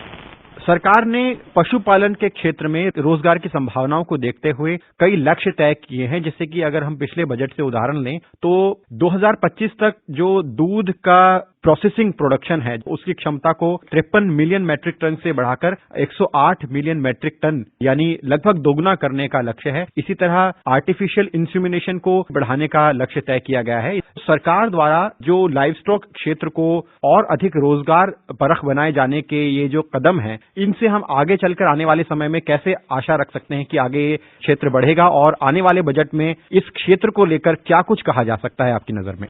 रोजगार के अवसरों की बात देखें तो सिर्फ फसलों के माध्यम से ये नहीं हो सकता। जो नए सेक्टर उभर रहे हैं जैसे डेयरी है, फिशरीज है, उनमें काम करने की जरूरत है और उसी पर फोकस किया है। जैसे डेयरी इंफ्रास्ट्रक्चर डेवलपमेंट के लिए फंड बनाया गया क्योंकि उसी के जरिए जो प्रोसेसिंग कैपेसिटी दोगुना करने का मकसद है वो हासिल होगा। फिर जो पशुपालन करने वाले लोग हैं उनको किसान क्रेडिट कार्ड की तरह से क्रेडिट सस्ता जो कर्ज है वो उपलब्ध कराने की बात है और इसका जो वैल्यू है वो फूड ग्रेन का टोटल वैल्यू से ज्यादा हो गया है। इसका मतलब जो लोगों के हाथ में पैसा आ रहा है डेयरी के जरिए वो फसलों से भी ज्यादा हो गया है, खासतौर से खाद्यान्न फसलों से। तो इसमें संतुलन की जरूरत है, इस क्षेत्र को बढ़ावा देने की जरूरत है और जो लोग उस क्षेत्र में काम कर रहे हैं उनको बराबरी सुविधाएं दें और उनमें हम निवेश बढ़ाएं। तो इसी को फोकस करके ये सब कदम उठाए गए थे और इसके जो रिजल्ट हैं वो बहुत ही पॉजिटिव रहेंगे। और मेरे ख्याल से जब हम कहते हैं वैल्यू एडिशन की बात, वैल्यू एडिशन के जरिए जो ज्यादा पैसा किसानों के हाथ में आ सकता है उसके लिए ये इस तरह के सेक्टर ज्यादा अहम भूमिका निभाने वाले हैं। किसानों के लिए सरकार 2-3 परियोजनाओं पर आने वाले समय के लिए बहुत प्राथमिकता दे रही है। एक तो मैं जिक्र करना चाहूंगा PM कुसुम योजना का। इस योजना में किसानों को सोलर पंप सरकार द्वारा वितरित किए जाते हैं, उसमें सब्सिडी दी जाती है जिससे न सिर्फ किसान को एक सतत सिंचाई की सुविधा मिलती है बल्कि किसान बिजली उत्पादक बनता है और उससे किसान की आय में वृद्धि होती है। तो ऐसी जो ये परियोजनाएं हैं ये किस तरह से आगे चलकर कृषि क्षेत्र को और तरक्की देने में अपना कितना योगदान दे सकती हैं? सिंचाई का क्षेत्र है कृषि का, जो हमारा वेरिएबल लैंड है, जो खेती योग्य भूमि जो है हमारी, उसका 50% से भी कम हिस्सा हमारा सिंचित है। अब हमें इसे बढ़ाना है और इसको बढ़ाने के लिए अलग अलग कदम उठाने हैं। कई वाटरशेड जो मैनेजमेंट है उसके जरिए करना है और कहीं सोलर पंप के लिए जरिए करना। सोलर पंप में जो यूनिट सेटअप की जाती है उसमें जब आप सिंचाई करते हैं तो उसका इस्तेमाल होता है। बाकी टाइम में जो बिजली जनरेट करता है उसको हम ग्रिड को बेच सकते हैं। तो किसान को वो एक तरफ सिंचाई की सुविधा देता है, दूसरे उसको आय का भी एक विकल्प देता है रेगुलर। और इसके साथ ही जो ये ऊर्जा का वैकल्पिक स्रोत है जो कि ग्रीन एनर्जी का हिस्सा है उसमें बढ़ोतरी करता है। तो ये सारे फैक्टर्स जो है किसान के लिए बेहतर है। और इसमें क्योंकि सब्सिडी काफी मिलती है ये सोलर पंप लगाने में, तो इसका दायरा जितना बढ़ेगा उतना बेहतर होगा। और इसी तरह से एक और परियोजना ई मार्केटिंग कृषि क्षेत्र में संभव हो पाए, इसके लिए सरकार ने ई नाम यानी कृषक अपनी फसल सीधे सही दाम उनको मिले, इसलिए वो अपनी फसल इस इलेक्ट्रॉनिक मार्केट में बेच सकते हैं। न सिर्फ इस परियोजना से सरकार का मानना है कि पारदर्शिता आएगी, बल्कि कृषकों को अपनी फसल का सही दाम मिलेगा। तो ऐसी परियोजनाएं कितनी कारगर साबित हो सकती हैं? बजट में आने वाले समय में इन परियोजनाओं को सरकार और तरक्की देने के लिए कैसे देखेगी? इलेक्ट्रॉनिक नेशनल एग्रीकल्चर मार्केट जिसे ई नाम कहते हैं, उसको अगर हम कामयाब कर लेते हैं तो ये एक बड़ा अचीवमेंट होगा। क्योंकि जैसे आपने कहा भी है कि अगर ई मार्केट के माध्यम से किसान तमाम सारे जो खरीदार हैं उनसे जुड़ जाए और अपनी फसल को वहां बेचे, क्योंकि वहां पे क्वालिटी असेसमेंट होगा, उस ग्रेडिंग और क्वालिटी के हिसाब से उसका दाम तय होगा और जो खरीदार हैं जो देश के अलग अलग हिस्सों में बैठे हैं वो उसके लिए बिड कर सकेंगे। तो जो बेहतर दाम देगा उसको किसान अपनी फसल बेच पाएगा और वो एक इलेक्ट्रॉनिक माध्यम से नए जो तमाम सारे जो ग्राहक हैं उनसे जुड़ पाएगा। तो इसके लिए केंद्र सरकार ने राज्यों को इंफ्रास्ट्रक्चर बनाने के लिए अनुदान दिया है। मेरे ख्याल से इसमें और बढ़ोतरी करना चाहिए और वहां पर क्वालिटी असेसमेंट की जो लैब हैं उनकी क्षमता बढ़ानी चाहिए, जिससे कि किसानों को कम समय में उनका जो उत्पाद है उसकी गुणवत्ता का पता लगे और जो खरीदार है उसको भी पता लगे, जिससे कि दाम का आकलन ठीक हो और ये सौदे तेजी से हो सके और उसमें ज्यादा जो फसलें हैं उनको उस प्लेटफॉर्म पर लाया जाए। ऐसा लगता है कि जरूर इस दिशा में कुछ महत्वपूर्ण कदम इस बजट में उठाए जाएंगे और जो छोटे किसान हैं उनको आय के और कैसे सुनिश्चित किया जाए उस पर कुछ कदम हमें देखने को मिल सकते हैं इस बजट में। डेयरी प्रोडक्ट्स हैं या जो फसलें हैं उनके आवागमन के लिए सरकार द्वारा कुछ पहले कदम उठाए गए हैं, जैसे कि किसान रेल का हम उदाहरण ले सकते हैं। और अंतर्राष्ट्रीय स्तर पर फसलों के या डेयरी प्रोडक्ट्स के आवागमन को सुनिश्चित करने के लिए कृषि उड़ान परियोजना सरकार का एक महत्वपूर्ण कदम रही है। जो आयात निर्यात को और पुख्ता बनाने के लिए ये कदम उठाए जा रहे हैं, ये कितने महत्वपूर्ण हैं? इस बार हमारा कृषि निर्यात काफी बढ़ा है। हमारा जो शुगर का एक्सपोर्ट करीब 6 मिलियन टन हुआ है, इस बार भी इतना ही लक्ष्य रखा है। चावल का निर्यात काफी बढ़ा है। हमारा जो ये मीट प्रोडक्ट्स हैं, जो एनिमल प्रोडक्ट्स हैं, उनका निर्यात काफी अच्छा बढ़ा है। तो इसके लिए एक ऐसा स्टेबल पॉलिसी और इंसेंटिव्स होने चाहिए जिससे कि हम इसको बरकरार रखने के साथ साथ इसमें ग्रोथ ला सकें। उसका ये फायदा होगा कि हमारे पास उत्पादन काफी ज्यादा है और अभी दुनिया में जो कृषि उत्पाद है उनकी कीमतें बढ़ रही हैं। तो इस बढ़ते हुए मार्केट में हम लोग हमारे जो उत्पादक हैं उनको बेहतर दाम दिलाने में कदम उठा सकते हैं, उनकी मदद कर सकते हैं। तो इसलिए इस पर काफी फोकस करने की जरूरत है निर्यात प्रोत्साहन के लिए। आखिरी टिप्पणी आपकी मैं जैविक खेती पर भी चाहूंगा, क्योंकि सरकार का जोर है कि जैविक खेती को प्रोत्साहन मिले और हमने देखा भी है कि पूर्वोत्तर राज्यों में जैविक खेती के मामले में काफी कुछ किया गया है और सरकार का बल ये भी है कि अंतर्राष्ट्रीय बाजारों में जो भारत के ऑर्गेनिक प्रोडक्ट्स हैं वो बिकें और जिससे किसानों को लाभ भी हो। तो जैविक खेती को प्रोत्साहन देने को लेकर जो सरकार की अप्रोच है वो कितनी महत्वपूर्ण होगी आगे आने वाले समय में कृषि क्षेत्र के लिए? हम लोग ज्यादातर उत्पादों में कुछ उत्पादों को छोड़ दें, तिलहन वगैरह को, बाकी में हमारी आत्मनिर्भरता है वो है। अतिरिक्त हमारे पास स्टॉक्स हैं। लोगों में धीरे धीरे रुझान हो रहा है कि उनका जो भोजन है वो ज्यादा पोषक हो, उसकी गुणवत्ता बेहतर हो और उसके लिए ऑर्गेनिक जो उत्पाद हैं उसके लिए लोग पैसा देने को तैयार हैं। जैसे कुछ राज्य तो पूरी तरह ऑर्गेनिक हो गए, सिक्किम और पूर्वोत्तर के कुछ राज्य, तो उसके लिए बाजार उपलब्ध है और एक अनुमान है कि अगले कुछ वर्षों में जो ओवरऑल हमारा कृषि उत्पादन है उसका एक बड़ा हिस्सा 10-12% तक का हिस्सा ऑर्गेनिक हो जाएगा, उसकी मांग उस अनुपात में बढ़ रही है। ये आमदनी बढ़ाने का एक नया विकल्प है, उसमें और हम लोग इंसेंटिवाइज कर सकते हैं। साथ ही किसानों के लिए जो प्रक्रिया है उसको सर्टिफाई करने की, उस सब को थोड़ा सा और ज्यादा हमें ध्यान देने की जरूरत है, जिससे कि जो लोग इस दिशा में जाना चाहते हैं तो उनके लिए रास्ता आसान हो जाए। जो आगामी बजट है, हम उम्मीद करते हैं कि जो योजनाएं हैं उन्हें विस्तार तो मिलेगा ही। कृषि और पशुपालन क्षेत्र को उन्नत बनाने की दिशा में सरकार द्वारा कुछ महत्वपूर्ण घोषणाएं हों। कार्यक्रम में जुड़ने के लिए आपका बहुत बहुत धन्यवाद। धन्यवाद। अभी आप सुन रहे थे बजट से कृषि और पशुपालन क्षेत्र की अपेक्षाओं पर चर्चा। इसमें भाग ले रहे थे कृषि विशेषज्ञ हरवीर सिंह और आकाशवाणी संवाददाता कमल कुमार प्रजापति। ये कार्यक्रम आकाशवाणी के समाचार सेवा प्रभाग द्वारा प्रस्तुत किया गया। इसे आप हमारे mobile app news on AIR पर भी सुन सकते हैं। इस कार्यक्रम के संबंध में अपनी प्रतिक्रिया आप हमें ईमेल कर सकते हैं। पता है AIRNSTtalks@gmail.com। ये कार्यक्रम फिर से सुनने के लिए लॉग ऑन करें हमारी वेबसाइट newsonair.com। ये आकाशवाणी है। प्रस्तुत है कार्यक्रम सुर्खियों में। इसके अंतर्गत आज सुनिए आगामी बजट से शिक्षा और स्वास्थ्य क्षेत्र की अपेक्षाओं पर चर्चा। इसमें भाग ले रहे हैं शेखर अय्यर, राजनीतिक विश्लेषक, और आकाशवाणी संवाददाता वीरेंद्र कौशिक। शेखर अय्यर साहब, जैसे कि कहा जाता है कि पहला सुख निरोगी काया, तो स्वास्थ्य जो क्षेत्र है हमारे पूरे देश में, उसमें पूरे जनता की जो स्वास्थ्य की सेवाएं हैं, मोदी सरकार का शुरू से लक्ष्य रहा है कि हर आदमी का एक साथ विकास होना चाहिए, सबका साथ सबका विकास लक्ष्य लेकर ये सरकार चल रही है। और बजट एक ऐसी महत्वपूर्ण चीज है कि कोई भी चीज, कोई भी नया काम हम करते हैं तो उससे सबसे पहले हमारा ध्यान जाता है कि हमारा बजट क्या है। जितना पैसा हमारे पास होगा, जितनी हमारी हैसियत होगी, उतने ही बेहतर तरीके से हम अपने इरादों को कामयाब करते हैं, उसमें हमें सफलता मिलती है। नया बजट 2021 का 1 फरवरी को पेश किया जाएगा। सर, क्या उम्मीदें हम लगा के रखें? देश की जनता को कितना लाभ मोदी सरकार देगी नए बजट में? वीरेंद्र जी, सबकी हमारी सारे निगाहें इस समय बजट पर है जो फरवरी 1 तारीख को पेश किया जाएगा। उसमें सबसे ज्यादा इम्पोर्टेंस हम जो देख रहे हैं वो है स्वास्थ्य को लेकर।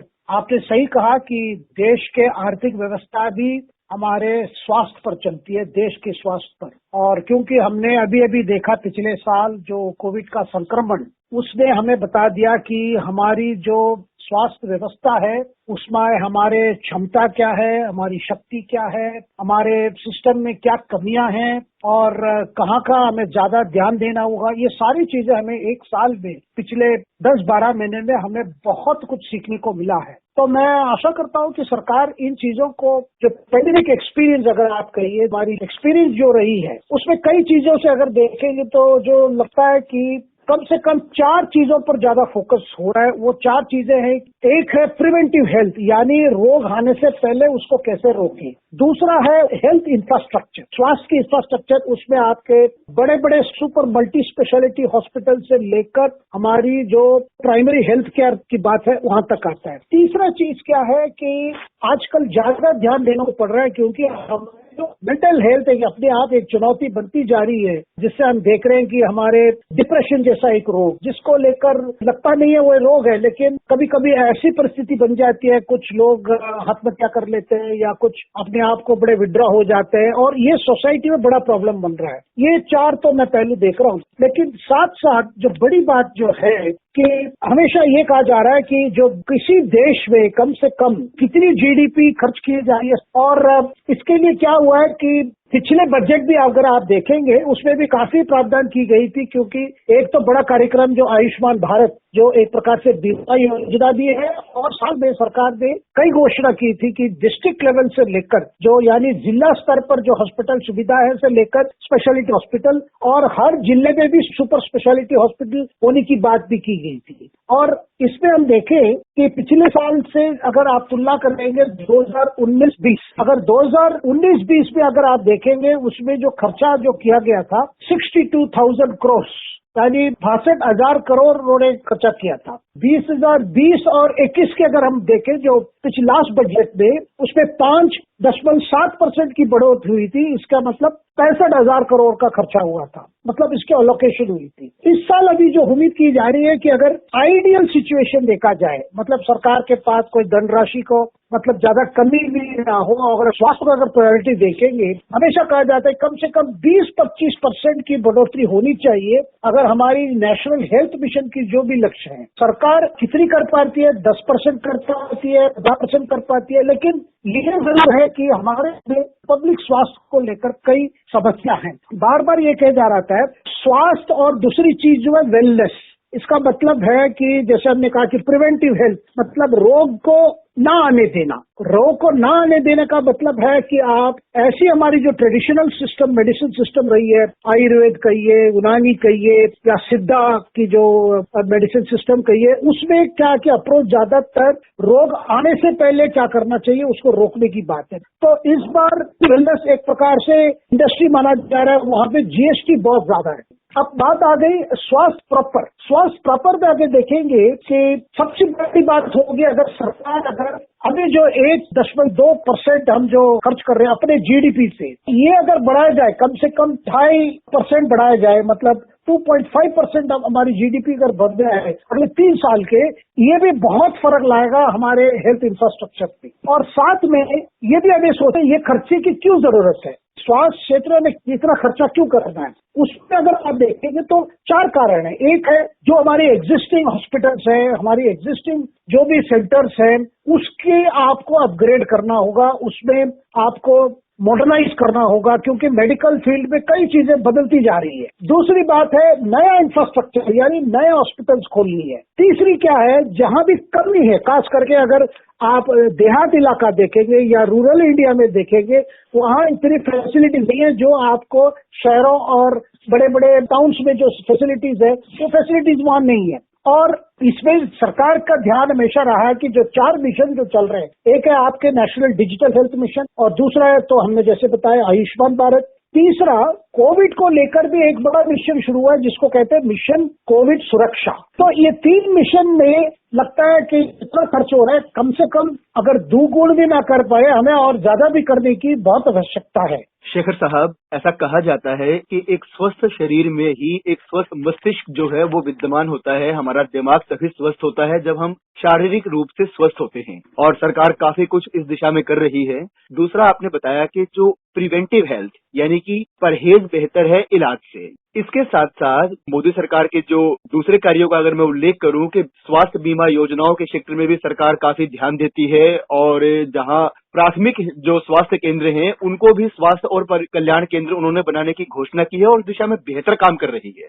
दूसरी एक चीज और होती है जो हमारे देश को आगे लेके जाती है, जिसके बिना हम आगे नहीं बढ़ सकते। शिक्षा के क्षेत्र की अनदेखी कोई भी सरकार नहीं करेगी, लोकतांत्रिक देशों में तो बिल्कुल भी नहीं। तो उम्मीद यही रहेगी, नई शिक्षा नीति सरकार लेके आई है 2020 में, और कैसे इस नीति को सफल बनाया जाए, इसके लिए हम बजट से क्या उम्मीद कर सकते हैं। पिछले साल हमने देखा कोविड की वजह से सारे स्कूल्स और कॉलेज बंद हो गए थे, और अभी भी पूरे खुले नहीं है। अभी भी कई राज्यों ने 9th क्लास की, कोई 10th क्लास की, कोई 12वीं, कोई 11वीं, ऐसी करके धीरे धीरे, इसका मतलब पिछले 10 महीना बच्चे स्कूल नहीं जा पाए। इस बीच में उनकी बोर्ड एग्जाम्स भी दे दिए, लेकिन पढ़ाई रुकी नहीं, कम से कम शहरों में रुकी नहीं। इसका कारण ये था ई लर्निंग या कंप्यूटर के माध्यम से ऑनलाइन शिक्षा दी गई थी। इसमें हमारे टीचर्स भी अपने घर से ही पढ़ाई भी की है और बच्चे भी अपने घर से पढ़ाई की है। इसमें एक बड़ी बात क्या है कि ऐसी ऑनलाइन एजुकेशन जो है, जो हमें पेंडेमिक में एक मजबूरी से हमें करना पड़ा, उस ऑनलाइन में भी एक बड़ा गैप हुआ, क्योंकि हमेशा शिक्षा एक चीज ऐसी है, इसकी राइट एक्सेस होनी चाहिए और सबको एक्सेस मिलनी चाहिए। इसमें गरीब परिवारों को बहुत दिक्कत हुई, क्योंकि उनके पास कंप्यूटर नहीं है, लैपटॉप नहीं है। कई परिवारों में ये सब नहीं है। कुछ परिवार में, गरीब परिवार में अपने मोबाइल के माध्यम से बच्चे ने पढ़ाई की है। लेकिन सवाल आता है कि क्या ये कोविड के बाद हम ऐसे पैसे इसके लिए लॉकेट कर सके जहां पे एक परमानेंट ऑनलाइन के सुविधा और एक मजबूत से एक डिजिटल एक इंफ्रास्ट्रक्चर बना सकते हैं। शेखर साहब, मैं ध्यान दिलाना चाहूंगा एक फैक्ट की तरफ कि केंद्र और राज्य सरकार के सहयोग से शिक्षा के क्षेत्र में देश की जीडीपी के लगभग 6% हिस्से के बराबर को जो है वो निवेश का लक्ष्य रखा गया है। तो क्या इस बजट से हम उम्मीद करते हैं कि उस लक्ष्य की प्राप्ति सरकार करना चाहेगी? देखिए, अभी तो 3.1% की बात अभी तो है। आज जीडीपी खर्चा इतना ही है, और वो खर्चा भी ज्यादातर गवर्नमेंट एडेड स्कूल्स की जाता है।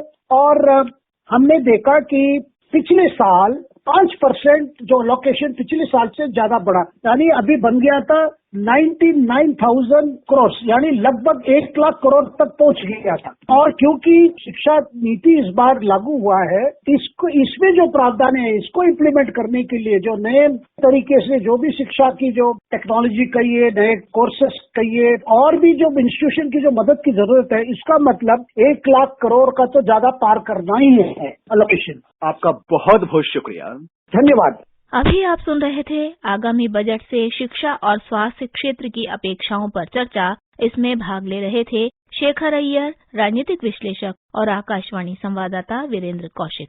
ये कार्यक्रम आकाशवाणी के समाचार सेवा प्रभाग द्वारा प्रस्तुत किया गया। इसे आप हमारे mobile app news on AIR पर भी सुन सकते हैं। इस कार्यक्रम के संबंध में अपनी प्रतिक्रिया आप हमें ईमेल कर सकते हैं। पता है airnsdtalks@gmail.com। ये कार्यक्रम फिर से सुनने के लिए लॉग ऑन करें हमारी वेबसाइट newsonair.com। ये आकाशवाणी है। कार्यक्रम सुर्खियों में प्रस्तुत है कोरोना वायरस संक्रमण पर स्वास्थ्य विशेषज्ञ डॉक्टर घनश्याम पांगती से आकाशवाणी संवाददाता नवीन सक्सेना की बातचीत।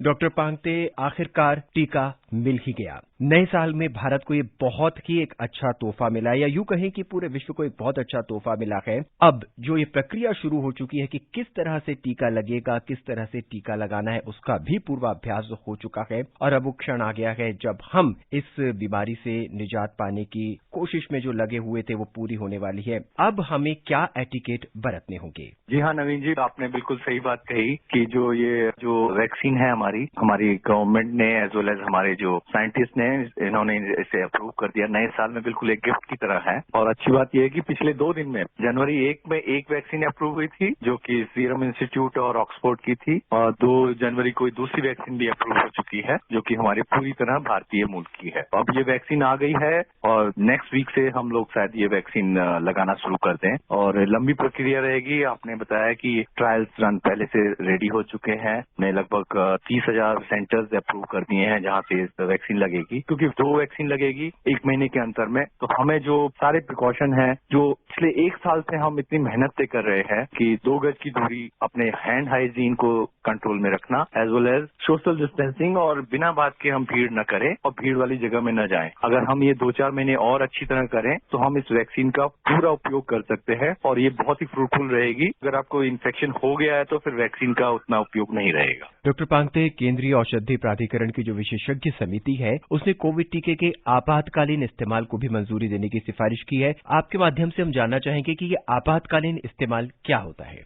ये जो हमारे सब्जेक्ट एक्सपर्ट ग्रुप एक बनाया गया था कोविड वैक्सीन के लिए, उन्होंने इसे अप्रूव किया है क्योंकि ये एक पैंडेमिक है। नॉर्मली वैक्सीन को बनने में सालों लग जाते हैं, पहले तो ये 8 से 10 साल लग जाते हैं। इस बार देखा गया कि 6 महीने से लगभग 1 साल के अंतर में काफी सारी वैक्सीन अप्रूव हुई हैं, क्योंकि इसमें टाइम नहीं है। ये इन्फेक्शन बहुत रैपिडली बढ़ रहा है। अगर आप अमेरिका को देखें तो वहां अब तक 2 करोड़ से ऊपर इन्फेक्शन हो चुके हैं, जबकि इंडिया में 1 करोड़ से ऊपर इन्फेक्शन हो चुके हैं। अगर हमने इसको टाइम पे इन्फेक्शन को कंट्रोल नहीं किया और अगर हम वेट करते रहे तो हो सकता है कि तब तक देर हो जाए। तो ये इमरजेंसी अप्रूवल है। इसमें अभी तक का जो डाटा है उसको साइंटिस्टों ने पूरी तरह से चेक किया है, और इस डाटा को देखते हुए रिस्क एंड बेनिफिट रेशियो, हम नॉर्मली कोई भी दवाई भी होती है, हम जब भी किसी को दवाई देते हैं हम बोलते हैं इसका देखो बेनिफिट ज्यादा है, रिस्क कम है, तो हमें ये लेने में कोई प्रॉब्लम नहीं है। तो सिमिलरली ये इमरजेंसी अप्रूवल है। अभी तक का जो 9 से 10 महीने का जो ये वैक्सीन का ट्रायल्स के रिजल्ट हैं उसमें बेनिफिट ज्यादा देखे जा रहे हैं, ज्यादा लोगों को इन्फेक्शन प्रिवेंट कर रहा है, और बहुत कम लोगों के कुछ साइड इफेक्ट हुए हैं जो कि फेटल नहीं है या जानलेवा नहीं है। उसको देखते हुए जो एजेंसीज हैं वो कहते हैं कि इस डाटा को देखते हुए हम इसको इमरजेंसी में अप्रूव कर सकते हैं, और इसको हम पूरी निगरानी में रखेंगे अगले 6 महीने तक, 9 महीने तक, साल भर तक, कि इसकी कितनी इफेक्टिवनेस रही और कितना उपयोगी रहा। तो इसको इमरजेंसी अप्रूवल कहा गया है, जिसमें कि बेनिफिट अभी भी रिस्क से ज्यादा है, जबकि हमारे पास डाटा बहुत सालों का नहीं है, सिर्फ महीनों का है। डॉक्टर, कोरोना वायरस का जो दूसरा स्ट्रेन है, क्या उस पर भी ये वैक्सीन प्रभावी होंगी? अभी तक के हमारे साइंटिस्टों ने बोला है कि ये जो वैक्सीन है ये थोड़ा सा एंटीजेनिक चेंज आया है इस वायरस में, पिछले कुछ टाइम में देखा गया है, बट ये कॉमन भी है। अगर आप देखें इसी तरह के जो चेंजेस है, कुछ नाइजीरिया में भी कह रहे हैं पाया गया है, कुछ स्ट्रेन है जो इंग्लैंड वाला वो भी थोड़ा चेंज है। बट अभी तक के साइंटिस्टों के अनुमान है कि ये जो स्ट्रेन है इसको भी ये जो वैक्सीन है ये कवर करेगी। तो अभी कोई चिंता का विषय नहीं है, क्योंकि बहुत लंबी चेन है जिससे कि ये वैक्सीन बनी हुई है। तो अभी मेरे ख्याल से कोई प्रॉब्लम नहीं है, वैक्सीन उसको कवर कर लेगी। डॉक्टर साहब कहते हैं कि जो वायरस होता है अपने आप ही म्यूटेट करता है और उसके साथ नए वायरस भी बनते जाते हैं। कोरोना का जो RT-PCR टेस्ट है वो क्या इनके लक्षणों को पकड़ लेता है? क्या उससे भी जांच पॉसिबल है क्या? बिल्कुल, RT-PCR न्यूक्लिक एसिड टेस्ट है जो कि इस समय गोल्ड स्टैंडर्ड है, सबसे बेस्ट टेस्ट है इस वायरस के डिटेक्शन के लिए। तो इसमें कुछ डिफरेंट जीन है जिसमें कि ये DNA मटेरियल या RNA मटेरियल है या न्यूक्लिक एसिड, उसके कुछ कुछ जीन्स को वो लेके उसको डिटेक्ट किया जाता है। तो इस समय जो म्यूटेट हुआ है उसको भी आराम से, क्योंकि काफी सारे सीक्वेंसेज हैं, RT-PCR अभी भी गोल्ड स्टैंडर्ड है और अभी भी सबसे बेस्ट टेस्ट है इसको डिटेक्ट करने में। इस म्यूटेशन से ऐसी कोई प्रॉब्लम नहीं हुई कि डिटेक्शन में कोई प्रॉब्लम आए। डॉक्टर पांगते, कुछ वक्त बाद कोरोना वायरस की बहुत सी वैक्सीन उपलब्ध हो जाएंगी। हम कैसे ये जान पाएंगे कि हमारे लिए ये वैक्सीन सुरक्षित है या वो वैक्सीन सुरक्षित है? कैसे पता चलेगा हमें? मेरे ख्याल से वैसे तो साइंटिस्ट लोग पूरे 24 घंटे लगे हुए हैं, बट इस समय ये देखा जा रहा है कि पहले हम जो साइंस आता था पब्लिक पे, वो पहले स्क्रीन होके आता था। पहले जब कोई नया ट्रायल करता था, कोई वैक्सीन करता था, तो उसके रिजल्ट्स किसी साइंटिफिक मैगजीन में पब्लिश होते थे। फिर उसको गवर्नमेंट या कोई एजेंसी उसको नोट करती थी या इंडस्ट्री नोट करती थी, फिर उसकी वैक्सीन को पब्लिक किया जाता था। इस समय ऐसा है कि लगभग उसी टाइम पे जैसे ही कोई रिजल्ट आते हैं, इवन कंपनियां या फिर गवर्नमेंट उसको न्यूज़पेपर में उसी समय ब्रेकिंग न्यूज की ले आ रही है और वो सबको पता चल रहा है। जितना वैक्सीन के बारे में जैसे मैं बता रहा हूँ, लगभग उसके बराबर काफी पब्लिक को भी पता है कि ये वैक्सीन आ गई है या कल रिलीज हो गई है, कल अप्रूव हो गई है। तो ये एक अच्छी बात है कि मीडिया से हमें पूरा इन्फॉर्मेशन है कि इसके क्या साइड इफेक्ट हो रहे हैं, क्या नहीं हो रहे हैं। तो एक पॉजिटिव चीज है। ऑल्दो कभी कभी इसमें एक पैनिक का माहौल भी आ जाता है कि किसी को अगर एक साइड इफेक्ट भी आए और वो ट्रायल में पार्टिसिपेशन कर रहा है, और ऐसा हो सकता है वैक्सीन नहीं, ये कोई ना कोई बीमारी तो किसी को कभी भी हो सकती है। तो कई बार ऐसे इश्यूज आ जाते हैं कि क्या इस वैक्सीन से तो नहीं हुआ वो जो मेजर साइड इफेक्ट हुआ है, तो वो ब्रेकिंग न्यूज में आ जाती है और लोगों को एक घबराहट आ जाती है कि क्या हमें लेना चाहिए, नहीं लेना चाहिए। बट अभी तक के हजारों लाखों में वैक्सीन लग चुकी है, डिफरेंट वैक्सीन, और ज्यादातर में 90 से 95% से 70%, ये बहुत ही पॉजिटिव रिजल्ट हैं। साइंटिस्टों के अगर माने तो 60% से ऊपर जिसमें भी वैक्सीन में रिजल्ट आ रहे हैं वो पॉजिटिव हैं और वो अच्छे रिजल्ट हैं। तो 70-90% आ रहे हैं तो सारे ही अच्छी वैक्सीन के रिजल्ट आ रहे हैं। तो हमें चिंता करने की कोई विषय नहीं है कि उस वैक्सीन को लें या इसको लें। जनसंख्या बहुत ज्यादा है पूरे वर्ल्ड की, उसको वैक्सीन को कवर करना बहुत बड़ा इशू है। तो ऐसा हो सकता है कि डिफरेंट जगह पे डिफरेंट वैक्सीन अप्रूव हो, डिफरेंट वैक्सीन अवेलेबल हो। तो जिस जगह पे जो अवेलेबल है उसको उस पर संतोष भी करना चाहिए और वो इफेक्टिव है, ये मैं आपको पूरी तरह से ये करना चाहूंगा कि इसमें टेंशन न लें। तो हमारे यहाँ क्योंकि गवर्नमेंट ऑफ इंडिया के जो करार किया गया है उसमें ये कोविशील्ड, ऑक्सफोर्ड की वैक्सीन और जहां तक है कोवैक्सीन स्टार्ट हो जाएगी। तो हमें फाइजर की वैक्सीन या इसके लिए करने की जरूरत नहीं है। मे बी वो आएगी अगले 1-2 महीने में, मे बी मार्केट में अवेलेबल हो सकती है, वो गवर्नमेंट डिसाइड करेगी। हमें अपने को इन्फेक्शन से बचाना है, हमें अपने मास्क को अपने साथ रखना है अभी भी हर समय, और भीड़ वाली जगह में बिल्कुल अवॉइड करना है। डॉक्टर साहब, वैक्सीन आ गई है, इसका मतलब ये नहीं है कि हम पूरी तरह से बेखबर हो जाएं, हमें अभी भी उतनी ही एहतियात बरतते हैं। बिल्कुल नवीन जी, आपने बिल्कुल उपयुक्त बात कही है। इवन जिनको वैक्सीन लग गई है उनको भी ये सारे प्रिकॉशन अभी लेने पड़ेंगे जब तक कि एक हर्ड इम्यूनिटी वर्ड है या पूरे हमारे समाज में 60-70% लोगों को इम्यूनिटी न बन जाए। तो हमें सारे प्रिकॉशन अभी लेने हैं और हमें बिल्कुल ढील नहीं बरतनी है। और ये भी देखने की बात है कि अभी हम लोग लगभग 30 करोड़ से 35 करोड़ लोगों को वैक्सीन लगा पाएंगे, वो भी 6 महीने में, क्योंकि सारे प्रिकॉशन लेने पड़ेंगे। हमें डिस्टेंस का प्रिकॉशन लेना पड़ेगा, वैक्सीन लगाने के बाद आधा घंटा 45 मिनट उनको ऑब्जर्व भी करना पड़ेगा। ऐसा हो सकता है कि एक वैक्सीन सेंटर में सिर्फ 100 से 150 वैक्सीन ही लग पाए एक टाइम में, और सिर्फ 30 करोड़ लोगों को वैक्सीन लगाने में पहली वैक्सीन जबकि 2 वैक्सीन लगेगी, उसमें हमें 6 महीने से 8 महीने लग जाए। तो आप सोचिए 6 महीने में आप 30 करोड़ लगा रहे हैं, आपकी जनसंख्या लगभग इस समय भारत की 130 से 135 करोड़ है। तो काफी लंबा समय है, अभी काफी लंबा स्ट्रगल रहता है। तो बेफिक्री बिल्कुल नहीं करनी है और बिल्कुल भी गलत कदम नहीं उठाना है। पूरी प्रिकॉशन से हमें 6 महीने, साल भर और मेहनत करनी है। डॉक्टर साहब, ये टीका है, इसका स्पिन ऑफ बेनिफिट क्या होगा? कोरोना तो ठीक करेगा ही करेगा, इसके अलावा और कहाँ तक ये कारगर होगा? अभी तक जो डाटा आया है, जितना की साइंटिफिक इन्फॉर्मेशन है, ये सिर्फ कोरोना को ही कवर करेगा और इन्फेक्शन को कवर नहीं करेगा। तो इससे और कोई बीमारी कम हो जाएगी, ये बिल्कुल भी कहना उपयुक्त नहीं होगा। और ये जैसे कि हमने बताया कि 50 साल से ऊपर जिनकी उम्र है उनको सबसे पहले मिलेगा। डॉक्टर पांगते कह रहे हैं कि वैक्सीन की 2 डोज लगेगी, क्या इनकी कोई निश्चित समय सीमा होगी? अगर एक डोज के बाद दूसरी डोज डोज उस समय सीमा के भीतर नहीं लगती है तो क्या मरीज को फिर से वही पहली डोज दी जाएगी और फिर से वही प्रक्रिया होगी? बहुत ही उपयुक्त क्वेश्चन है। जहां ये वैक्सीन देखी जा रही है, एक वैक्सीन पहले प्राइमिंग करती है, उसके बाद दूसरी वैक्सीन जब लगती है उससे अच्छा इम्यूनिटी बनती है, अच्छा एंटीबॉडी रिस्पॉन्स होता है। अभी तक के जो साइंटिफिक नॉलेज है उसके हिसाब से लगभग 1 महीने बाद जब हम वैक्सीन लगाते हैं तो वो एंटीबॉडी रिस्पॉन्स बहुत अच्छा आने लगता है। तो जल्दी से जल्दी 1 महीने में लगा सकते हैं, बट अप टू लगभग 6 महीने तक आप लगा सकते हैं। तो ऐसा नहीं कि जिसने एग्जैक्ट 1 महीने में वैक्सीन का सेकेंड डोज लेना है तो 1 महीने बाद आप लगवा सकते हैं। वो 1.5 महीना हो सकता है, 2 महीने हो सकता है, बट जहां तक है 6 महीने से पहले वैक्सीन लग जाए तो वो बेहतर रहेगी। डॉक्टर साहब बहुत बहुत धन्यवाद। बहुत बहुत धन्यवाद। अभी आप सुन रहे थे कोरोना वायरस संक्रमण पर स्वास्थ्य विशेषज्ञ डॉक्टर घनश्याम पांगती से आकाशवाणी संवाददाता नवीन सक्सेना की बातचीत। ये कार्यक्रम आकाशवाणी के समाचार सेवा प्रभाग द्वारा प्रस्तुत किया गया। इसे आप हमारे mobile app news on AIR पर भी सुन सकते हैं। इस कार्यक्रम के संबंध में अपनी प्रतिक्रिया आप हमें ईमेल कर सकते हैं। पता है AIRNSDtalks@gmail.com। ये कार्यक्रम फिर से सुनने के लिए लॉग ऑन करें हमारी वेबसाइट newsonair.com। ये आकाशवाणी है। कार्यक्रम स्पॉटलाइट में प्रस्तुत है केंद्रीय संस्कृति और पर्यटन मंत्री प्रहलाद सिंह पटेल के साथ आकाशवाणी संवाददाता भूपेंद्र सिंह की बातचीत। सर, मेरा पहला क्वेश्चन ये है कि पिछले 6 वर्षों में भारत ने पर्यटन के क्षेत्र में जो विकास किया है उसे आप किस तरह देखते हैं? मुझे लगता है कि दुनिया के जो आंकड़े हैं ये बताते हैं कि 2014 के बाद भारत ने अपनी ऊंचाइयां छूने का जो रफ्तार थी वो बिल्कुल बेहतरीन तरीके से पिछले 5 वर्षों में 65वें पायदान से हम 34वें पायदान पर आए। ये बड़ी तेज यात्रा है। दूसरा जो संकल्प था कि हम 19 से लेकर 24 के बीच में हम 1 नंबर की तरफ अपनी यात्रा शुरू करेंगे।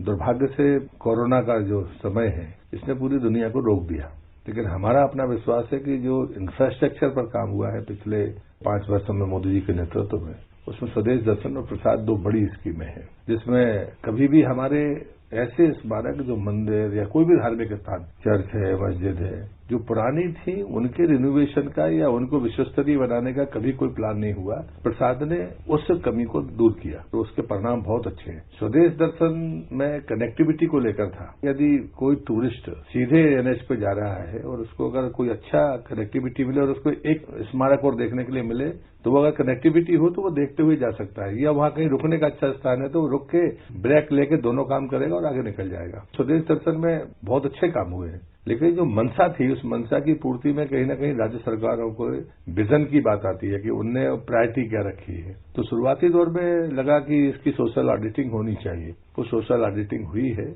अब उसके बाद उसका स्वरूप क्या आएगा ये देखा जाएगा। लेकिन अभी जो बजट घोषणा हुई थी आइकॉनिक साइट की, ये 17 आइकॉनिक साइट थी, बाद में वो 19 हुई और उसके बाद में वित्त मंत्रालय से उसकी क्लियरेंस हो गया है, कैबिनेट से उसका प्रस्ताव आना बाकी है। बाकी DPR बनने के भी पहले तय किया है कि कोई भी संशोधन नहीं होगा, इसलिए DPR बनने के पहले राज्य सरकार, जो भी स्टेक होल्डर्स हैं, प्राइवेट पार्टनर्स हैं, जो CSR के माध्यम से भी काम करना चाहते हैं या होटल इंडस्ट्री के लोग, इन सबके साथ बैठकर हम पहले डिस्कशन करेंगे, बाद में उसको DPR बनाकर इमीडिएट काम स्टार्ट करेंगे। ये हमारी मंशा है। सर, स्वदेश दर्शन योजना के तहत देश भर में थीम आधारित सर्किट विकसित किए जा रहे हैं और इसी तरह से प्रसाद योजना भी लागू की गई है। तो ये योजना किस तरह से पर्यटन को बढ़ावा देने में और देश भर में नौकरियां सृजित करने में जो है अहम भूमिका निभा रही हैं? मूल बात थी कि सर्किट के पीछे कारण ये था कि जो कनेक्टिविटी की बात मैंने आपसे कही थी कि बुद्ध सर्किट है, तो बुद्धिज्म के पास सेंटर है। जो आता है बुद्धिज्म के बारे में घूमने के लिए आने वाले पर्यटक को उस सर्किट की जानकारी होनी चाहिए और इसलिए उस दृष्टि से ये थीम बनाई गई थी, चाहे वो ग्रामीण सर्किट हो, चाहे वो गांधी का सर्किट हो, चाहे बुद्ध सर्किट हो, जैन सर्किट हो, कृष्णा सर्किट हो, ऐसे थीम बनाई गई थी। स्वाभाविक है, फुटफॉल बढ़ेगा तो रोजगार पैदा होंगे। दूसरी चीज है कि जब आप उसको विश्वस्तरीय सुविधाओं से कनेक्टिविटी को लेकर जब आप डेवलप करते हैं तो पर्यटक के लिए भी सुविधाएं हैं और बाकी लोगों को भी सुविधा है। प्रसाद योजना ने जबरदस्त परिणाम दिए। पहले हमारे पास में पुराने स्थानों को रिनोवेट करने के लिए कोई रास्ता नहीं था, लोग धार्मिक कारण बता दिया करते थे। अब इसमें चाहे मंदिर हो, मस्जिद हो, चर्च हो, सभी के लिए खुला हुआ है कि जहां पर लोग पर्यटक जाते हैं वहां जन सुविधाएं चाहिए। वहां पर अगर आपको हॉल बनाना है, कोई म्यूजियम बनाना है तो वो चीजें चाहिए और ये वास्तव में बड़ी बेहतरीन तरीके से चल रही है। भारत में डायवर्सिटी तो है ही, लेकिन हमारे पास में प्राचीन चीजें बहुत है। 2000 साल पुराने मंदिर है, ईसा पूर्व की चीजें हमारे पास में है। लेकिन उनको हम वास्तव में प्राथमिकता दे नहीं पा रहे थे। तो ये एक अच्छा अवसर है जिसमें ASI के मॉन्यूमेंट हों या स्टेट आर्कियोलॉजी के हों या किसी ट्रस्ट के हों, सबको शामिल किया गया। देखो अपना देश जैसी पहल और अडॉप्ट हेरिटेज, अपनी धरोहर अपनी पहचान योजना किस तरह से देश में पर्यटन को बढ़ावा देने और मौजूदा धरोहरों के प्रबंधन में मदद दे रही है। ये कि हमने अंग्रेजों की एक व्यवस्था को दुर्भाग्य से स्वीकार कर लिया था, ASI के मॉन्यूमेंट हो या किसी भी मॉन्यूमेंट के रखरखाव में। उससे ये तकलीफ हुई कि जैसे आम आदमी की हिस्सेदारी नहीं है, जो कुछ करना है वो सरकार को करना है। अडॉप्ट हेरिटेज उस व्यवस्था से इतर एक व्यवस्था थी कि कोई भी प्राइवेट व्यक्ति, संस्था या ग्रुप अपने CSR के पैसे से कोई जन सुविधाएं अगर देना चाहता है, साथ में एक बैरियर जरूर लगाया कि हर कोई व्यक्ति चाहेगा कि हमारे साइनेज कहाँ लगे। जब कोई व्यक्ति काम कराएगा तो स्वाभाविक है उसकी चर्चा होगी। तो ये तय किया कि एक नामी कोई स्मारक होगा, दूसरा मंत्रालय देगा, ताकि हमारे कोई ऐसे अछूते स्मारक पर जिस पर लोग नहीं जाते हैं, जन सुविधाएं नहीं है, लेकिन है महत्वपूर्ण, लेकिन उसकी चर्चा नहीं है, तो आपको एक बोल लेना पड़ेगा जो मंत्रालय चाहेगा। तो आपको 2 मॉन्यूमेंट में एक साथ काम करने का मौका मिलेगा। और वो स्कीम 19 से शुरू हुई और अब और भी तेजी से गति पकड़ रही है। कोरोना के बीच में भी लोगों ने ये इच्छा व्यक्त की है और मैं मानता हूं कि ये जन भागीदारी और हिस्सेदारी होनी चाहिए। अडॉप्ट हेरिटेज उसके लिए बेहतर एक मॉडल है। सरकार ने नेताजी सुभाष चंद्र बोस की 125वीं जयंती के अवसर पर एक उच्च स्तरीय समिति का गठन किया है। तो ये कमेटी किस तरह से नेताजी की विरासत को संजो कर रखने और उसे आगे बढ़ाने में मददगार साबित होगी? कल्चर मिनिस्ट्री ने एक पहली बैठक जो थी वो गृह मंत्री जी की अध्यक्षता में हुई थी। उस पर हमने कहा था कि इस वर्ष जब आजादी के 75 वर्ष पूरे होंगे तो सौभाग्य से नेताजी की 125वीं जयंती है। महर्षि अरविंद, राजा राम मोहन राय, 5-6 लोगों की, किसी की जन्म शताब्दी है, किसी के 250 वर्ष हुए हैं, किसी के 350 वर्ष हुए हैं। इसी कालखंड में इनका आयोजन करना है। तो हम लोगों ने पहली नेताजी की 125वीं जयंती पर एक बैठक की थी। प्रधानमंत्री जी की अध्यक्षता में इसकी जो राष्ट्रीय कमेटी बनती है, नेशनल स्टीयरिंग कमेटी, उसका स्वरूप दे दिया गया है। जिन लोगों को हमने बुलाया था उनके पास में नेताजी के सिपाही सालारों के, उनके सेनापतियों के कहें या उनके जो ब्रिगेडियर्स हैं या कर्नल्स हैं, उनकी डायरी, उनके सामान भी हमको उसमें बहुत बड़ी मात्रा में मिले थे। INA के 7 लोग अभी भी जीवित हैं। इसमें 2 अभी लाल किले पर आए थे जिनकी आयु 100 वर्ष है और 101 वर्ष है। तो उनने कुछ बातें हमको सुझाव के तौर पर कही हैं। नेताजी की 125वीं जयंती के पीछे जो लक्ष्य है कि देश की आजादी का पहला ऐलान नेताजी ने किया था। 60,000 की आर्मी में 26,000 लोगों ने शहादत दी। तो ये INA का कहना था। तो ऐसी काफी अच्छी चीजें उनसे प्राप्त हुई हैं और मुझे लगता है कि एक बेहतर जानकारियां देश और दुनिया के सामने आएंगी। सर, कोविड-19 महामारी का देश भर के पर्यटन के क्षेत्र में क्या असर पड़ा है और सरकार किस तरह से इस क्षेत्र की मदद कर इसे आगे बढ़ने में सहयोग कर रही है? देखिए, पूरी दुनिया इससे प्रभावित है, लेकिन हम ये मानते हैं कि भारत के बारे में जो परसेप्शन है कोरोना के बीच में सुधरी है, ये हमारा सकारात्मक पक्ष है। हम जरूरतमंद देश हैं, बड़ी संख्या घनत्व हमारे पास है, कम स्वास्थ्य सुविधाएं होने के बावजूद भी हमने 140 देशों को दवाइयां दी। दुनिया में कोई दूसरा देश नहीं है। ये हमारी सांस्कृतिक विरासत को आसमान पर पहुंचाने वाला निर्णय था प्रधानमंत्री जी का, जिसका लाभ निश्चित रूप से भविष्य में भारत को मिलेगा। दूसरी बात आती है कि जो विदेशी पर्यटक भारत के भीतर थे वो अपने देशों में वापस नहीं गए, उन्हें यहां रहना सुरक्षित समझा और हमारी जो प्राचीन चिकित्सा पद्धति है उस पर भरोसा जताया। ये हमारी दूसरी सफलता थी। तीसरी बात है, जो प्रधानमंत्री ने योग, आयुष और आयुर्वेद के बारे में दुनिया के को बताया है, वो हमारे लिए सबसे महत्वपूर्ण होगा। तो पोस्ट कोरोना जो परिस्थिति बनेगी वो भारत उसके लिए सबसे बेहतरीन जगह होगी, खास करके वेलनेस टूरिज्म के लिए। वैसे भी पसंदीदा जगह भारत है, लेकिन कोरोना के बाद जो चीजें लोगों को चाहिए वो सिर्फ और सिर्फ भारत में है। हमें उसको समन्वय करने की जरूरत है कि कोऑर्डिनेट हम कैसे करें, ज्वाइंट वेंचर कैसे बनाएं, इस पर काम शुरू है। दूसरी बात मैं ये कहता हूं कि जो परसेप्शन हमारे बिगाड़ के चला जाता था, इस बीच में भारत ने अपने आप को सभी मोर्चों पर, कानून व्यवस्था के मामले में, बाकी मामले में परसेप्शन को सुधारा है। ये आने वाले समय में हमको लाभ देगा। दूसरा इसका एक पक्ष है कि होटल को नुकसान हुआ है, लेकिन तत्काल वित्त मंत्रालय ने उस पर जो पैकेज दिया, इसलिए इंडस्ट्री अभी भी सर्वाइवल की तरफ आगे बढ़ने के लिए तत्पर है। रिवाइवल की बात तो तब आएगी जब फुटफॉल बढ़ेगा, लेकिन जो आंकड़ा मैं आपको कह रहा हूं वो शायद आपको भी चौंकाने वाला होगा। गोवा में फुटफॉल 90 से 95% हो गया। उत्तराखंड में, हिमाचल में, यहां पर पर्यटक जा रहा है। एक आंकड़ा है जो हमको संबल देता है कि घरेलू पर्यटन पर देखो अपने देश के माध्यम से जो अभियान प्रधानमंत्री ने कहा था वो हमारा चल पड़ा है। तो 2 हिस्से हैं। एक तो सारे राज्यों में एक सी स्थिति नहीं है।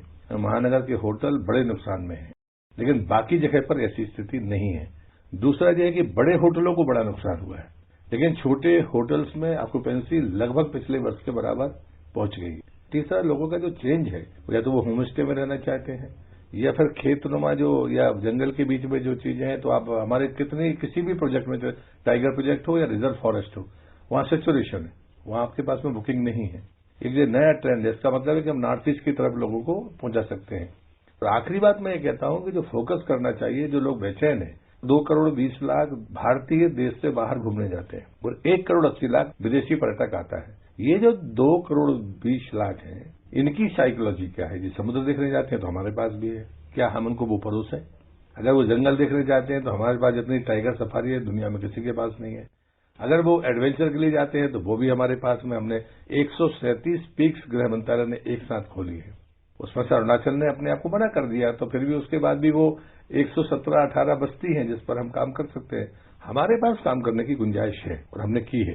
जैसे होटल का आंकड़ा पर्यटन मंत्रालय के पास कुल 1400 होटल्स का था। आज की तारीख में जब हमने निधि पोर्टल खोला, ये मेरी बड़ी सफलता है मंत्रालय की कि 1 पैसा खर्च किए बगैर आप सेल्फ रेगुलेशन के साथ अपने होटल को पंजीकृत करिए। और आज हमारे पास 33,000 के आसपास होटलों का रजिस्ट्रेशन है। फिर हमने कहा कि रजिस्ट्रेशन तो हो गया, लेकिन आप कितने लोग एसओपी अडॉप्ट करते हैं, साथी पोर्टल पर बुक लेकर आइए।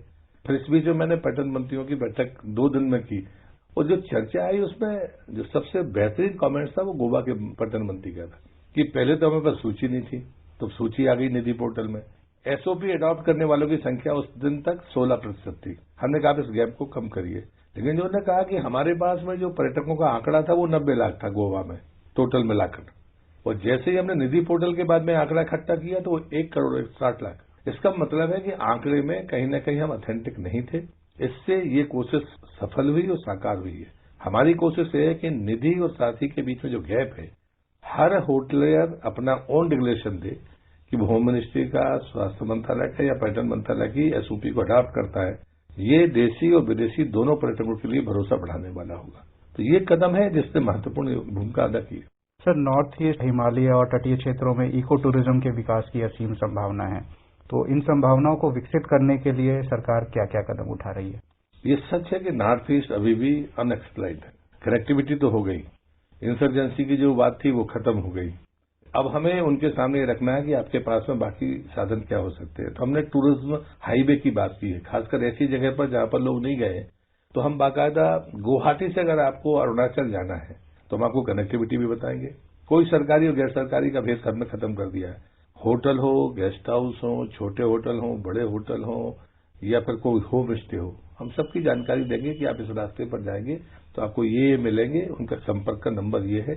इवन कोई पेट्रोल पंप पे जन सुविधा बहुत बेहतरीन है तो हम उसका भी नंबर देने वाले हैं। और मैंने गूगल मैप की बात की है, गूगल से कहा कि आप टूरिज्म मैप बनाइए। गूगल मैप तो है, टूरिज्म मैप बनाइए कि हमारे टूरिज्म हाईवे पर अगर कोई जाएगा और आगे रोड के दाहिने तरफ उसको 7 किलोमीटर भीतर अगर जाएगा तो कोई मॉन्यूमेंट या कोई स्थान देख सकता है या अच्छा स्टे है तो उसको अलर्ट करेगा। जाना नहीं जाना उसके ऊपर है। हमने ये तय किया है कि हम कभी भी बुकिंग में नहीं पड़ेंगे। इन्फॉर्मेशन हम सबकी शेयर करेंगे जो हमारे पास रजिस्टर है निधि में और साथी में। नेशनल टूरिज्म पॉलिसी की अभी क्या स्थिति है और ये पॉलिसी किस तरह देश भर में टूरिज्म को बढ़ावा देने में मददगार साबित होगी? हमने सारे स्टेट्स को उसका ड्राफ्ट पहुंचाया है, स्टेक होल्डर्स को भी पहुंचाया है कि आपको अपने सुझाव देने चाहिए। पॉलिसी होनी ही चाहिए। जो बातें मैं कह रहा हूं ये भी पॉलिसी के हिस्से हो सकते हैं। बुद्ध की अस्थियां हमारे पास में 5 हैं, एक श्रीलंका से आना बाकी है। इनको ओपन डिस्प्ले कर सकते हैं सुरक्षा के साथ, उस पर तैयारी चल रही है और पॉलिसी तय की है। यदि फुटफॉल 1 लाख से ज्यादा किसी देश के पर्यटकों का है और वो हिंदी और अंग्रेजी में कंफर्टेबल नहीं है तो हम उनकी भाषा में साइनेज लगाएंगे। सबसे पहले हमने सांची में सहेली भाषा में लगाया, श्रावस्ती, नालंदा, गया और सारनाथ में चीनी भाषा में लगाए। अभी भी हमारी इस पॉलिसी पर हम काम कर रहे हैं।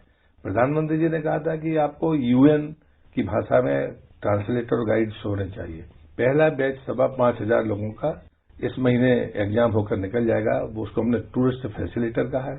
जैसे ही वो एक कोई यूएन की भाषा पढ़ेंगे तो हम उनको गाइड की मान्यता देंगे और ये क्रम लगातार जारी रहेगा जब तक हमारे एएसआई के मॉन्यूमेंट की संख्या बढ़ती जाएगी। क्योंकि जनवरी से हम अपने पोर्टल को स्टार्ट कर रहे हैं जिसमें एएसआई के मॉन्यूमेंट के अलावा स्टेट आर्कोलॉजी के या अन्य कोई मॉन्यूमेंट है जो किसी भी लिस्ट में नहीं है, हम सबकी रिलिस्टिंग करके एक बार देश के सामने वो एटलस लाएंगे कि देश में इतने स्मारक हैं, इसकी टाइमलाइन है। सर, अपना कीमती समय देने के लिए बहुत बहुत धन्यवाद सर। अभी आप सुन रहे थे केंद्रीय संस्कृति और पर्यटन मंत्री प्रहलाद सिंह पटेल के साथ आकाशवाणी संवाददाता भूपेंद्र सिंह की बातचीत। ये कार्यक्रम आकाशवाणी के समाचार सेवा प्रभाग द्वारा प्रस्तुत किया गया। इसे आप हमारे mobile app news on AIR पर भी सुन सकते हैं। इस कार्यक्रम के संबंध में अपनी प्रतिक्रिया आप हमें ईमेल कर सकते हैं। पता है airenergytalks@gmail.com। ये कार्यक्रम फिर से सुनने के लिए लॉग ऑन करें हमारी वेबसाइट newsonair.com। ये आकाशवाणी है। कार्यक्रम स्पॉटलाइट में प्रस्तुत है बर्ड फ्लू संक्रमण के रोकथाम के उपायों पर चर्चा। इसमें भाग ले रहे हैं पशुपालन और डेयरी विभाग में सचिव अतुल चतुर्वेदी और पत्रकार SP सिंह। कई सालों बाद देश में एक बार फिर बर्ड फ्लू का प्रकोप देखने को मिल रहा है। कई राज्यों से इस तरह की शिकायतें मिली होंगी, तो ये कहां और किन किन राज्यों में गंभीर स्थिति में है? देखिए, बर्ड फ्लू जो है इस देश में 2006 से चल रहा है। वर्ल्ड में ये कई सालों से कई सारे देश इससे इफेक्ट हैं और ये हर साल माइग्रेटरी बर्ड्स जो होती हैं जो विदेशों से आती हैं उनके द्वारा फैलता है और ये सितंबर टू अक्टूबर और जनवरी, फरवरी, मार्च इन महीनों में ये माइग्रेटरी बर्ड ज्यादा आती हैं, उनके द्वारा फैलता है। तो ये कई सालों बाद बर्ड फ्लू नहीं हो रहा है। बर्ड फ्लू तो हर साल होता है और पिछला वाला बर्ड फ्लू जो था उसको हमने कंट्रोल करके और 30 सितंबर 2020 को अपने देश को बर्ड फ्लू से फ्री करा के डिक्लेयर करा दिया था वर्ल्ड एनिमल हेल्थ ऑर्गेनाइजेशन से। और जहां तक सवाल है कि इस साल अभी कहाँ पे बर्ड फ्लू की रिपोर्टेड हैं, तो अभी तक बर्ड्स जहां पे अनयूजुअल डेथ्स हुई हैं और उनके टेस्ट जो हुए हैं उन टेस्ट के मुताबिक 4 हमारे प्रांत हैं अभी, राजस्थान, मध्य प्रदेश, हिमाचल प्रदेश और केरला। इन 4 स्टेट में अभी कंफर्म्ड रिपोर्ट्स हैं कि यहाँ पे बर्ड फ्लू का इस समय में इन्फेक्शन फैला हुआ है। और जहां तक किस बर्ड्स में फैला हुआ है, तो राजस्थान और मध्य प्रदेश में करीब 1200 के आसपास कौओं की डेथ हुई है दोनों स्टेट्स मिला के। और हिमाचल प्रदेश में पोंग डैम में सेंचुरी है, वहाँ माइग्रेटरी बर्ड्स जो है उसमें ये डेथ रिपोर्टेड है। और केरला में जो रिपोर्टेड डेथ है वो डक्स में है। फार्म की जो रिपोर्ट है वो खाली केरला की है, वो भी डक फार्म्स की है। पोल्ट्री के ऊपर में इसका अभी तक कोई रिपोर्टेड इफेक्ट देश में नहीं है। जिन राज्यों में इसका प्रकोप हो चुका है, क्या उन राज्यों के प्रशासन को अलर्ट किया गया है और किस तरह से उनको अलर्ट किया गया है? क्योंकि ये बर्ड फ्लू हम लोग को मालूम है कि हर सीजन में आता है माइग्रेटरी बर्ड्स के कारण, तो हम लोग इसकी एक प्रिपरेटरी एक्टिविटी का एक प्रोटोकॉल है जो 2005 में बना था, उसको हम कुछ सालों के बाद रिवाइज करते रहते हैं। लेटेस्ट जो हमारा रिवाइज प्रोटोकॉल है वो 2021 का हमने अपलोड किया है अपने वेबसाइट पे। लेकिन इसके अलावा हम लोग प्रिपरेटरी एक्टिविटी के लिए हर साल जब सीजन से पहले उन स्टेट्स को अलर्ट कर देते हैं और उनको एडवाइजरी इशू कर देते हैं। तो हमारी जो एडवाइजरी थी वो 22/10/2020 को हमने इशू करी थी। उसके बाद जब ये बर्ड फ्लू की जब रिपोर्टेड इंसिडेंट आई हैं, उसके बाद में टाइम टू टाइम जब रिपोर्ट कुछ स्टेट्स की आई तो उसके मुताबिक 1 जनवरी ऑनवर्ड हम लोगों ने स्पेसिफिक एडवाइजरी उन स्टेट्स को इशू करी है जिस स्टेट्स में ये बीमारी की रिपोर्ट अभी तक हम लोग के पास आई है। और इसके बारे में क्या क्या जो प्रिवेंटिव मेजर्स लेने हैं और क्या उसमें सर्विलेंस के लिए क्या क्या काम करना है, इन्फेक्टेड एरिया में क्या सावधानियां बरतनी है, वो सारी चीजों के ऊपर में डिटेल एक उनको एडवाइजरी इशू कर दी गई है। क्या किसी राज्य में यह भी व्यवस्था की गई है या यह निर्देश दिया गया है कि वहाँ पे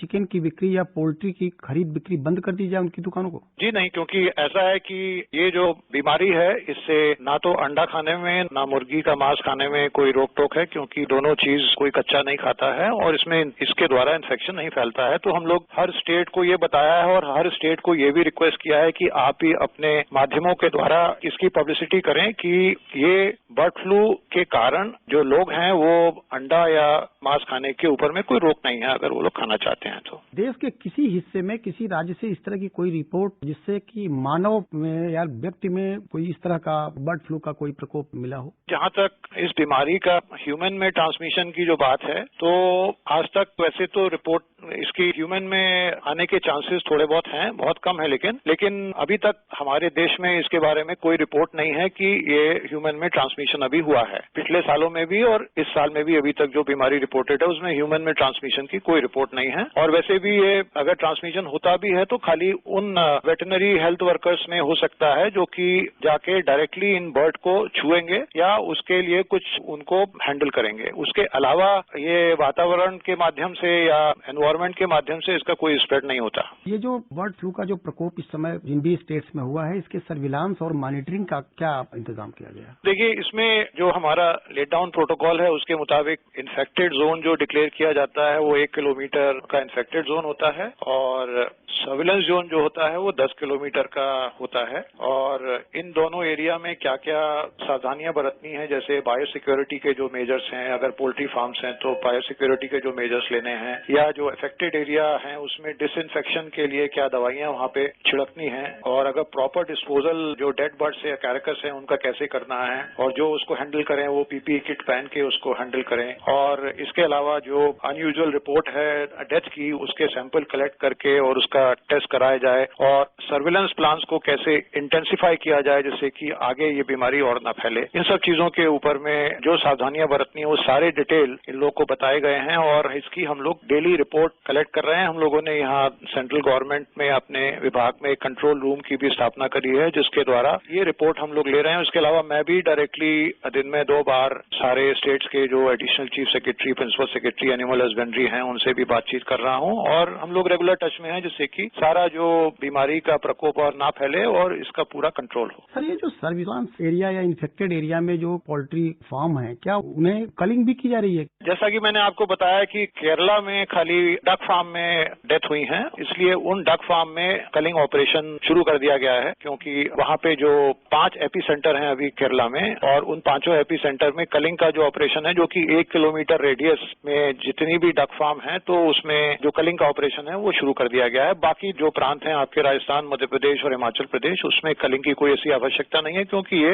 किसी भी फार्म में अभी इसकी बीमारी की कोई रिपोर्ट नहीं है। ये जिस समय जिस पीरियड में ये प्रवासी पक्षी आते हैं, माइग्रेटरी बर्ड्स, वो तो दिल्ली में भी आते होंगे और आसपास के जितने इस तरह के पानी वाले क्षेत्र हैं जहाँ पानी जो रुकता है, नदी है, तालाब है या झील है, तो उन पर क्या कोई नजर रखने की व्यवस्था की जा रही है, उनकी जांच की जा रही हो या उसकी कैसे मॉनिटरिंग हो रही है? हम लोगों ने पूरे देश में सारी स्टेट्स को जो 25/10/2020 को एडवाइजरी जारी करी थी और फिर एक और एडवाइजरी नई हमने रिसेंटली फिर जारी करी है। उस एडवाइजरी में हम लोगों ने सारी स्टेट्स को कहा है कि आप अपनी अपनी स्टेट्स में जहां जहां पे इस तरह के पक्षी, माइग्रेटरी पक्षी आते हैं उनके ऊपर में नजर रखें, और कोई अगर अनयूजुअल मोर्टेलिटी या अनयूजुअल डेथ कोई देखते हैं तो उसका फौरन सैंपल इकट्ठा करके उसको लैब में टेस्ट कराने के लिए भेजें, जिससे कि अगर उसमें कोई इस तरह की इन्फेक्शन की अगर जानकारी आए तो उसके बाद क्या सावधानियां बरतनी है उसको इमीडिएटली उसका पालन करें। सर, देश के जितने जू हैं, चिड़ियाघर जिसे कह सकते हैं, उनमें क्या उसके लिए कुछ विशेष दिशा निर्देश दिया गया है? दिशा निर्देश तो यही है कि कोई अनयूजुअल अगर डेथ देखते हैं या कोई पक्षी को देखते हैं कि वो मर गया है किसी कारणवश, तो उसको टेस्ट कराया जाए कि उसमें बर्ड फ्लू तो नहीं है। यही सबसे बड़ी सावधानी इस समय बरतने की जरूरत है। इसके अलावा बाकी पक्षियों को तो हम लोग रोक नहीं सकते, पक्षियां तो आएंगे ही जहां जहां से आते हैं, लेकिन उनको जहां जहां पे झील है या इस तरह के जंगल है जहां पे पक्षी आते हैं, अगर उसमें फौरन जो भी अनयूजुअल डेथ है उसकी रिपोर्ट करी जाए और उसका सर्विलेंस को इंटेंसिफाई किया जाए। इसके ऊपर में क्या क्या सावधानियां बरतनी है और क्या क्या उसमें जो कार्य करने हैं उसके ऊपर में हम लोगों ने एडवाइजरी हर स्टेट्स को और फॉरेस्ट डिपार्टमेंट के द्वारा जितने भी वाइल्ड लाइफ सेंचुरीज और सब हैं उनको भी इसके बारे में निर्देश दे दिया गया है। सर, भारत सरकार के सबसे बड़े अधिकारी हैं इस डिपार्टमेंट के आप, हम आपसे एक जानकारी जरूर चाहेंगे और अपने श्रोताओं के लिए एक जानकारी के लिए कि लोगों में चिकन खाने यानी पोल्ट्री को खाने, अंडा खाने या मछली खाने पर क्या किसी तरह की रोक या कोई परहेज होना चाहिए या इसका क्या इम्पैक्ट है, एक बार जरा क्लियर कर दीजिए। जैसा कि मैंने पहले भी बताया कि ये जो अंडा खाने से या चिकन मीट खाने से इस बीमारी का कोई संबंध नहीं है, क्योंकि ये बीमारी अंडा खाने से और चिकन खाने से नहीं फैलती है। ये बीमारी फैलती है इन्फेक्टेड बर्ड्स को कोई अगर जाके छुएगा तो उसको ये बीमारी फैल सकती है। इन्फेक्टेड बर्ड्स तो वहीं पे जाके छुएगा जहां पे उनकी डेथ हुई है या जहां पे उनका कलिंग ऑपरेशन करना है, तो वो वेटरनरी हेल्थ वर्कर्स जो हैं जो इसको कलिंग ऑपरेशन जहां पे करेंगे, और वो कलिंग ऑपरेशन आज की तारीख में खाली केरला में हो रहा है डक्स में, उसके अलावा कहीं पे भी नहीं है। और कलिंग ऑपरेशन को जो हैंडल करेंगे खाली बीमारियां उन्हीं में हो सकती हैं। As far as general population को अगर अंडा या चिकन का मीट खाना है तो उसमें खाली जो मिनिमम सावधानियां जो बरतनी होती हैं कि अच्छे से पका के खाएं, अंडे को बॉईल करके खाएं। इसके अलावा इस तरह को अंडा खाने से या मुर्गी का मांस खाने से कोई बीमारी की फैलने की संभावना नहीं है। लोगों में विश्वास बहाली के लिए या विश्वास बढ़ाने के लिए यह कहा जा सकता है कि आप चिकन, मछली या कोई भी अंडा खाएं तो उसको सिर्फ अच्छी तरह पकाकर ही खाएं। वो तो नॉर्मल प्रिकॉशन है जो कि सब लोग लेने लगे हैं और आज की तारीख में कोविड के कारण वैसे भी ये सब चीजों के ऊपर में जो सावधानियां बरतनी है वो सबको आज की तारीख में उसकी बहुत अच्छे से जानकारी हो चुकी है। और कोविड में हम लोगों ने जिस तरह की सावधानियां सीखी हैं कि अपने हाथ को समय समय पे साबुन से धोएं, अपने मुंह को हाथ न लगाएं अगर कहीं किसी इन्फेक्टेड स्पेस पे हाथ लगाते हैं कोविड के बारे में, वही सारी सावधानियां जो बरत रहे हैं वही सावधानियों के अलावा और कोई स्पेशल सावधानी बरतने की कोई जरूरत नहीं है। बर्ड फ्लू के वायरस की टेस्टिंग के लिए लेबोरेटरीज कितने देश में हैं और सर कहाँ टेस्ट इसका हो रहा है? आज की तारीख में इस बीमारी की रिपोर्ट की जो टेस्टिंग है वो 2 जगह में होती है, एक तो जालंधर में और दूसरा भोपाल में। लेकिन फाइनल जो कंफर्मेशन है वो भोपाल के द्वारा होता है। भोपाल में हमारी उसके लिए एक लैब है ICR की, Indian council of agriculture research, उसके द्वारा होता है। सर अभी जहाँ से टेस्ट के लिए देश के विभिन्न हिस्सों से भी वायरस के टेस्ट के लिए आ रहा होगा सैंपल, तो क्या सैंपल उन स्टेट से भी आ रहे हैं जहाँ पे अभी शोर नहीं हुआ है कि उनके यहाँ है या नहीं है, या बढ़ रहा है सैंपल? सैंपल तो अभी इन 4 स्टेट्स के अलावा एक और स्टेट है हरियाणा जहां से सैंपल भेजा गया है, लेकिन उस सैंपल की अभी रिपोर्ट नहीं आई है, सैंपल की रिपोर्ट अवेटेड है। उसके अलावा और किसी स्टेट से अभी कोई सैंपल भोपाल की लैब में नहीं भेजा गया है। देश में पोल्ट्री इंडस्ट्री कितनी बड़ी होगी? पोल्ट्री इंडस्ट्री का हमारे यहाँ जो अभी साइज है वो काफी बड़ा है और हमारे यहाँ पे इसकी जो ग्रोथ है पिछले 5 सालों में वो टोटल पोल्ट्री इंडस्ट्री में 10.51% के आसपास है। अगर आप इसको कंपाउंड एनुअल ग्रोथ लें कांस्टेंट प्राइसेस पे, ये जो ग्रोथ है ये एग्रीकल्चर क्रॉप सेक्टर से कई गुना ज्यादा है, क्योंकि एग्रीकल्चर क्रॉप सेक्टर में ये जो ग्रोथ है CAGR की ये है करीब 1.37 के आसपास। और हमारे पोल्ट्री सेक्टर की ग्रोथ है पिछले 5 सालों की पर एनम जो ग्रोथ है वो 10.51% के आसपास। सर ये जो वायरस है ये कौवा, बत्तख, मोर या जो मुर्गियों में अभी तक जो पाया गया है, जहाँ जहाँ अभी टेस्ट में निकल के आया, क्या इनमें अलग अलग वायरस है या एक ही वायरस? अभी तक हम लोगों के जो वायरस जो रिपोर्ट हुए हैं वो बेसिकली 3 तरह के वायरस हैं। वैसे तो ये जो वायरस है इसमें जो कैटेगरी होती है H स्ट्रेन होता है और N स्ट्रेन होता है, तो 16 तरह के H स्ट्रेन होते हैं और 10 तरह के N स्ट्रेन होते हैं और ये उसमें कोई भी कॉम्बिनेशन निकल के आ सकता है। लेकिन हमारे देश में अभी जो आज की तारीख में जो बीमारी है वो प्राइमरली H5N8 स्ट्रेन की बीमारी है और इसके अलावा हिमाचल प्रदेश में जो रिपोर्ट है वो H5N1 वाली वैरायटी है। लेकिन इसमें सावधानियां जो बरतनी होती हैं वो सेम है और कोई स्पेशल सावधानी बरतने की, क्योंकि अलग स्ट्रेन है तो कोई दूसरी सावधानी बरतनी है, ऐसा कुछ नहीं है। अगर सर व्यक्ति में किसी मानव में अगर ये फैलता है या किसी तरह प्रकोप उससे प्रभावित होता है तो उसके लक्षण क्या हो सकते हैं? अगर ये मानव में अगर होता है तो इसके लक्षण होते हैं कि उसको फ्लू होता है और उसको निमोनिया हो सकता है और कंजक्टिवाइटिस के भी लक्षण आ सकते हैं। लेकिन अभी तक इस तरह का, जैसा कि मैंने कहा कि हमारे देश में इस तरह का कोई भी रिपोर्ट इस साल या पिछले साल या पिछले कई सालों से इस तरह का ह्यूमन में इन्फेक्शन को ट्रांसमिट होने का कोई अभी तक रिपोर्ट नहीं है। अगर इसमें बर्ड फ्लू की बीमारी अगर ट्रांसमिट होती है तो उसमें जो वायरस की क्वांटिटी है उतनी वायरस की क्वांटिटी इसमें बहुत ज्यादा लगती है, इसलिए उसमें ट्रांसमिट होने का कोई संभावना नहीं है। और जो अगर संभावना आज की तारीख में क्योंकि रिपोर्टेड नहीं है, इसलिए मैं यही आपके द्वारा बताना चाहूंगा जनसाधारण को कि मानव में ये बीमारी आज तक भारतवर्ष में रिपोर्टेड नहीं हुई है। मतलब सब ये कहा जा सकता है कि मानव पूरी तरह सुरक्षित है। जहाँ तक इस बीमारी के बारे में जो सवाल लोगों में इकट्ठे हो रहे हैं और लोग सोच रहे हैं कि इस बीमारी से मनुष्य में भी ये बीमारी फैल सकती है, इसके बारे में मैं बताना चाहूंगा कि मनुष्य में इस बीमारी फैलने की आज की तारीख में कोई भी रिपोर्ट नहीं है और मनुष्य में ये बीमारी फैलने की बहुत ही कम संभावना है, जो कि खाली उन मनुष्यों में फैल सकती है जो कि डायरेक्टली इन बर्ड्स उसको जाके हैंडल करेंगे। उसके अलावा इस तरह से भयभीत होने का कोई कारण नहीं है और मैं जनसाधारण से यही अपील करूंगा कि कृपया कोई बर्ड फ्लू की रिपोर्ट जो मीडिया में आ रही है उनको सुन के भयभीत ना हो और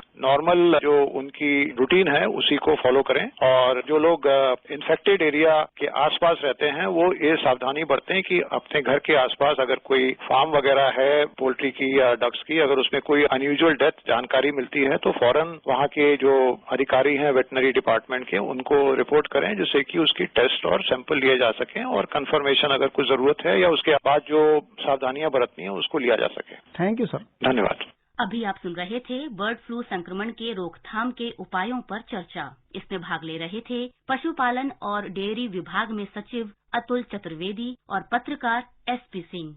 ये कार्यक्रम आकाशवाणी के समाचार सेवा प्रभाग द्वारा प्रस्तुत किया गया। इसे आप हमारे mobile app news on AIR पर भी सुन सकते हैं। इस कार्यक्रम के संबंध में अपनी प्रतिक्रिया आप हमें ईमेल कर सकते हैं। पता है airnsdtalks@gmail.com। ये कार्यक्रम फिर से सुनने के लिए लॉग ऑन करें हमारी वेबसाइट newsonair.com।